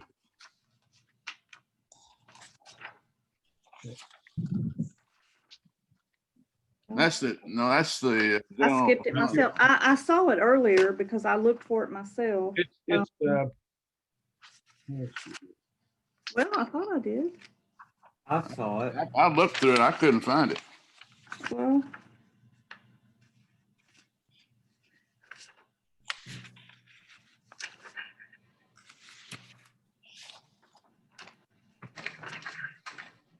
Yeah. well, I'm sorry about that. I've got it. I can send it to everyone. Huh. Yeah, I think you duplicated one of them. I think you duplicated that investment schedule. Yes, I see that. Yeah.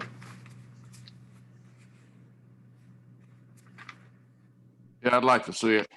Yeah, no problem. I'll send it to everybody. Okay. Sorry about that. Thank you.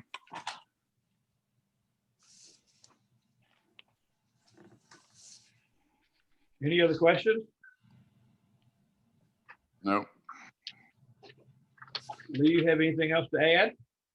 I do not. Thank you. We will now do the approval of the invoices over $5,000. And how many? I've got Kinley Horn, and I've got Wascon, and I've got Should have Gibbs. okay, yeah, okay. See if I've got. Okay, let's look at this thing. Wascon for $6,295.50. On the back of that, Wascon again for $6,071.26. Kimley Horn for $23,145. Let's see.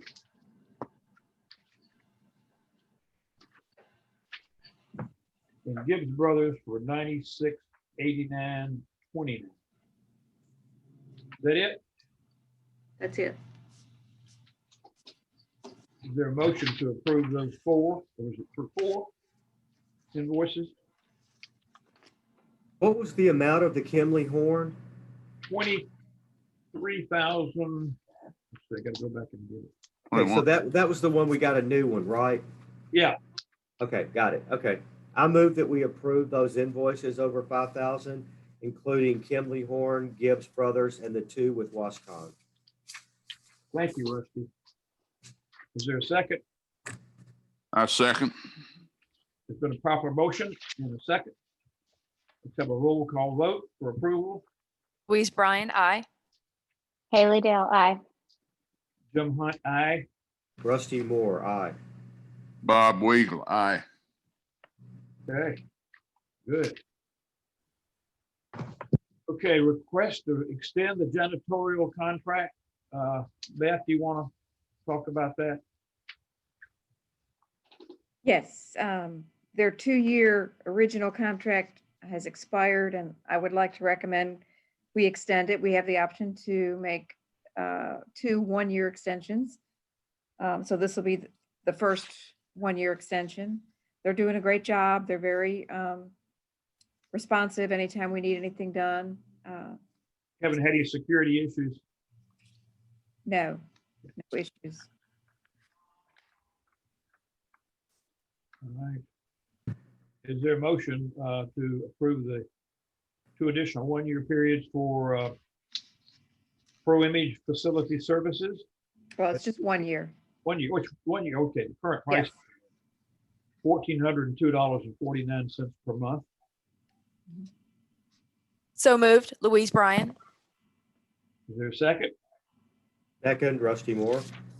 Motion made and seconded. All in favor, say aye. Roll call. Louise Bryan, aye. Haley Dale, aye. Jim Hunt, aye. Rusty Moore, aye. Bob Weigel, aye. Thank you. Thank you. Chief, you still on me? You're still here? I am. I have not vacated the building. You've got a new hire, Mason Coffin. I do. My apologies. With all the last couple of weeks has been insane. Yeah, I know, two jobs. I know. I will make sure y'all get. I'm sure y'all still be zooming next month and get you to have a nice visual.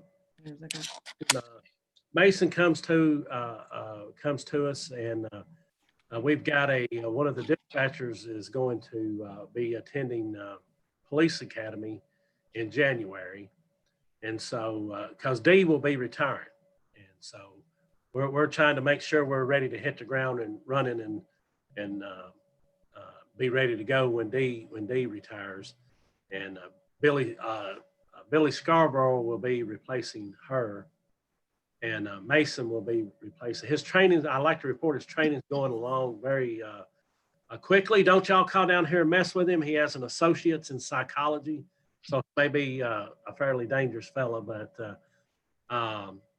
he has excellent customer service skills, and I believe he's going to do the city of Belle Meade a great job. Good.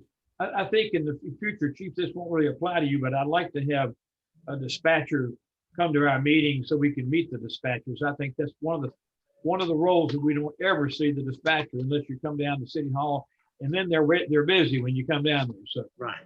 But yes. Anyway, I think that'd be, if we could possibly do that, we'll try to work that out. Beth, maybe. That was totally on me, I think. I'll try to get him next month. Actually, he's out right now because his brother was exposed to someone with COVID. So he is out waiting to get tested. Otherwise, he would have been probably on our meeting with us. So I'll try to get him next month. Okay, good. Thank you. The last order of business is a resolution honoring Kathy Altenberg. I've spent, Kathy, you had to suffer through that whole meeting as I made you do that to get to this part. But I will say that it's been a labor of love. I've spent 3 days writing this and editing this, and got some help from you, Kathy. And I'm so up to here with reading it and rewriting it and everything else. I'm going to ask Louise to read it for you, and then you'll get your smooth copy next couple of days. But anyway, Kathy, before we start, I want to thank you so much for all you've done. And you and I have spent, I guess, every meeting for the last 12 years or something like that together. So, Louise, are you ready to go? I'm ready to go. Lau, you're going to keep this on the screen and move it accordingly? Because if not, I need my own. Okay. Everybody sit back, relax, get comfortable. Get your wine if you're home. That's right. This is resolution 2020-08. A resolution recognizing and applauding the lasting contributions of Kathy Altenburn to the city of Belle Meade. Whereas Kathy Altenburn has served loyally as commissioner of the city of Belle Meade for 12 years, 2008 to 2020. And whereas the duties required of a commissioner are not proportional to the size of the city, as the city of Belle Meade still presents the same issues of governance, politics, long-range planning, and allocation of scarce resources as cities many times its size. And whereas, in addition to those duties required of anyone involved in the governance of a city, the city of Belle Meade presents unique challenges to those charged with preserving its substantial assets, both tangible and intangible. Whereas, Whereas, in addition to those duties routinely required for those who assume such responsibilities, she has faced major floods, other stormwater events, sometimes minor except in the minds of the residents, droughts both climatic and financial, and the pestilence of litigation. Whereas she became a commissioner in 2008, becoming the first of 2 commissioners to be part of the expansion to 5 commissioners from the original 3.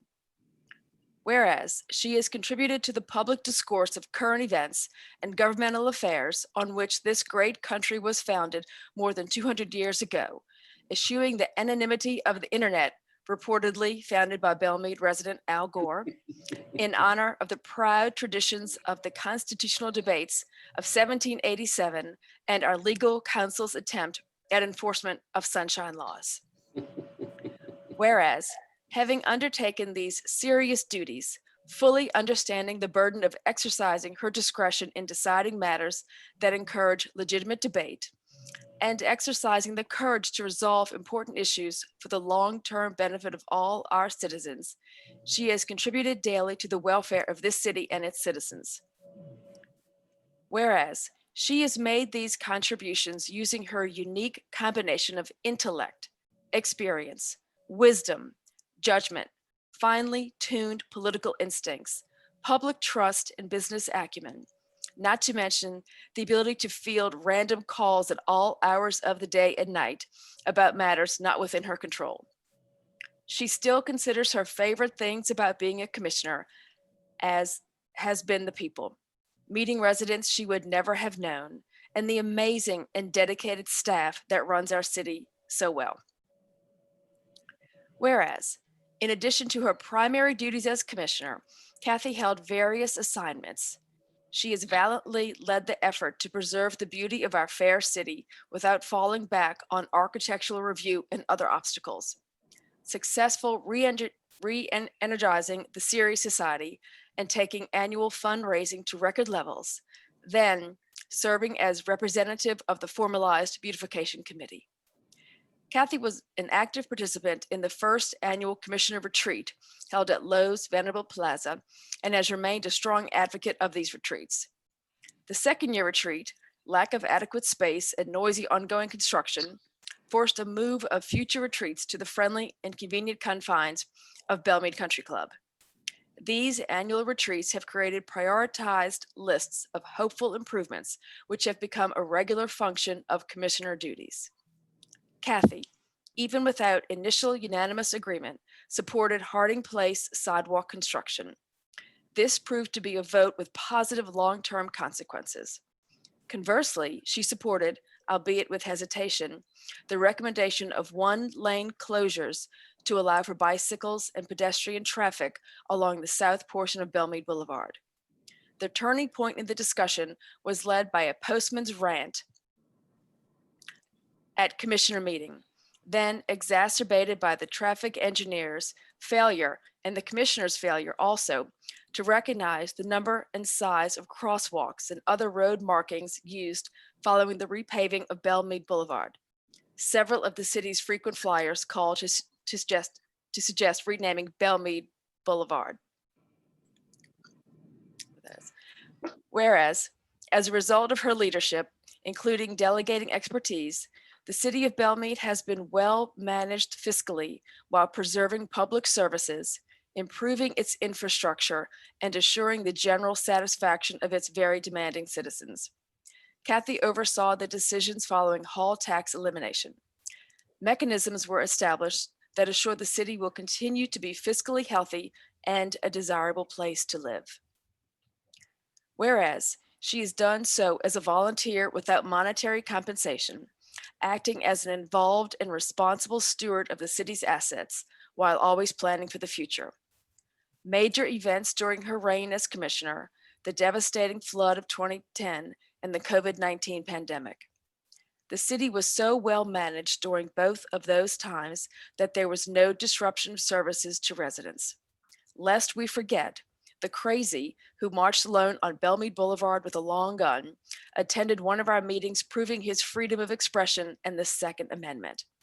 The purchase and final installation of the video surveillance system was not easily or quickly decided. Several systems were considered: obstacles such as NES, improving technology funding, residents' privacy concerns were overcome, and now accolades from police, nearby communities, residents have been overwhelming. Whereas Kathy Altenburn sees the master plan, Belle Meade Together, as the beginnings of reality for what was a pipe dream 12 years ago. This one won't go into a drawer and be forgotten. Kathy has served this city with selfless devotion and time-consuming effort, is highly regarded by her fellow commissioners, and respected as a leader on our Board of Commissioners and in our community for her invaluable contributions to this city. And her contributions to the city of Belle Meade will always be appreciated. Her presence in the future will be missed, and her sacrifice for the benefit of our fair city always celebrated.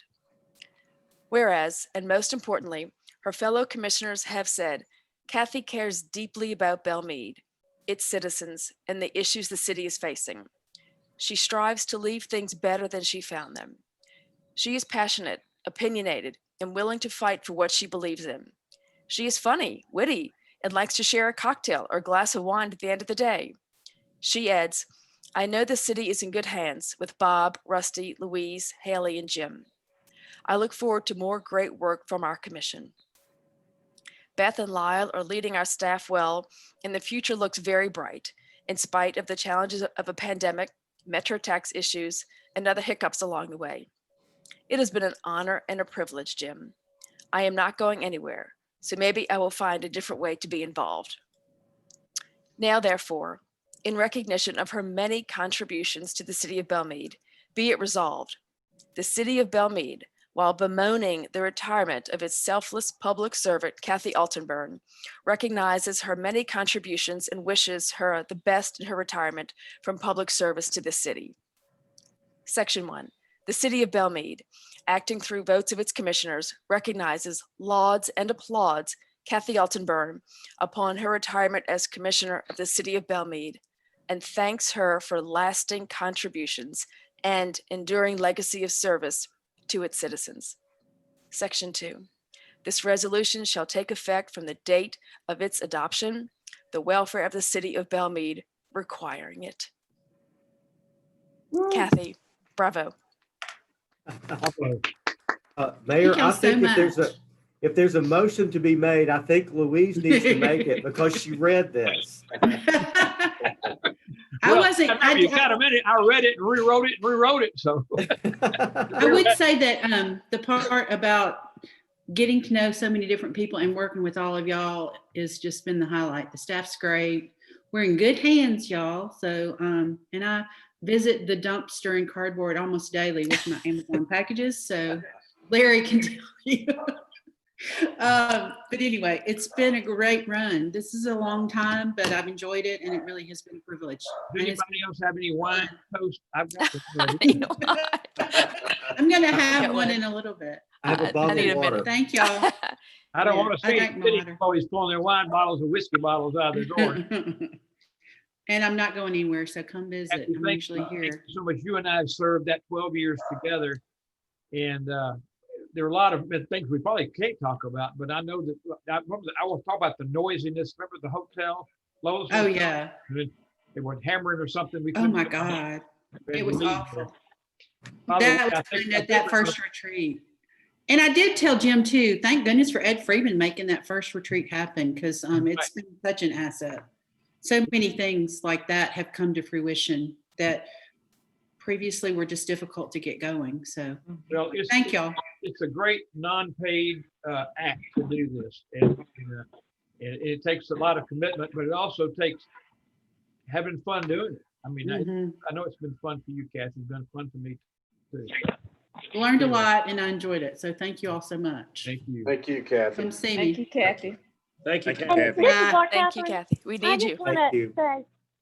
I just want to say a special thank you to Kathy, because without her, I would not have a committee and I would not have a role in the city. And I am just so grateful. I mean, I love your friendship, but I love series and I love being able to be involved in my city in this capacity. And so thank you so much for resurrecting this society and for letting me lead it. Oh my goodness, it's such an honor, and I hope that I always make you proud. Well, thank you. Sweet. You're Bob. awesome on Catherine, This, and y'all great. Kathy, this is Bob, thank you for everything. You mean so much to me and my family. Oh, thank you. Thank you, Bob. Anyway, it's been great, y'all. Keep it going. I'll be coming to when we get to meet again, I'll come to the parties. So We need you, Kathy. We need you. I'll just add, thank you, Kathy. Your leadership has just been phenomenal, and I've really enjoyed serving you with you these last couple of years. And I look forward to the things we'll do together in the future. thank you so much, y'all. Thanks. I'm heading out. It's my mother-in-law's birthday. We got to go take her out to dinner. I know. Bye. Thank y'all so much. I'm still around. Thanks to Bye all. bye. Thanks Bye, to all. Kathy. Good. Bye, Kathy.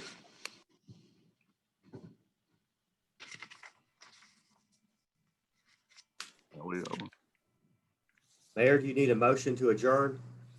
Need a motion to pass the resolution. What if I just Oh, said, Louise makes that motion. I make a motion to approve the resolution I just read.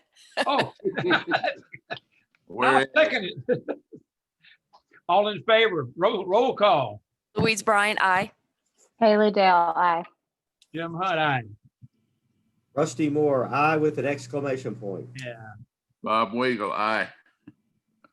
All right, if there's no further business, adjourn. Thank you. Thank y'all. you. Bye-bye. Thanks, Steve. Bye-bye.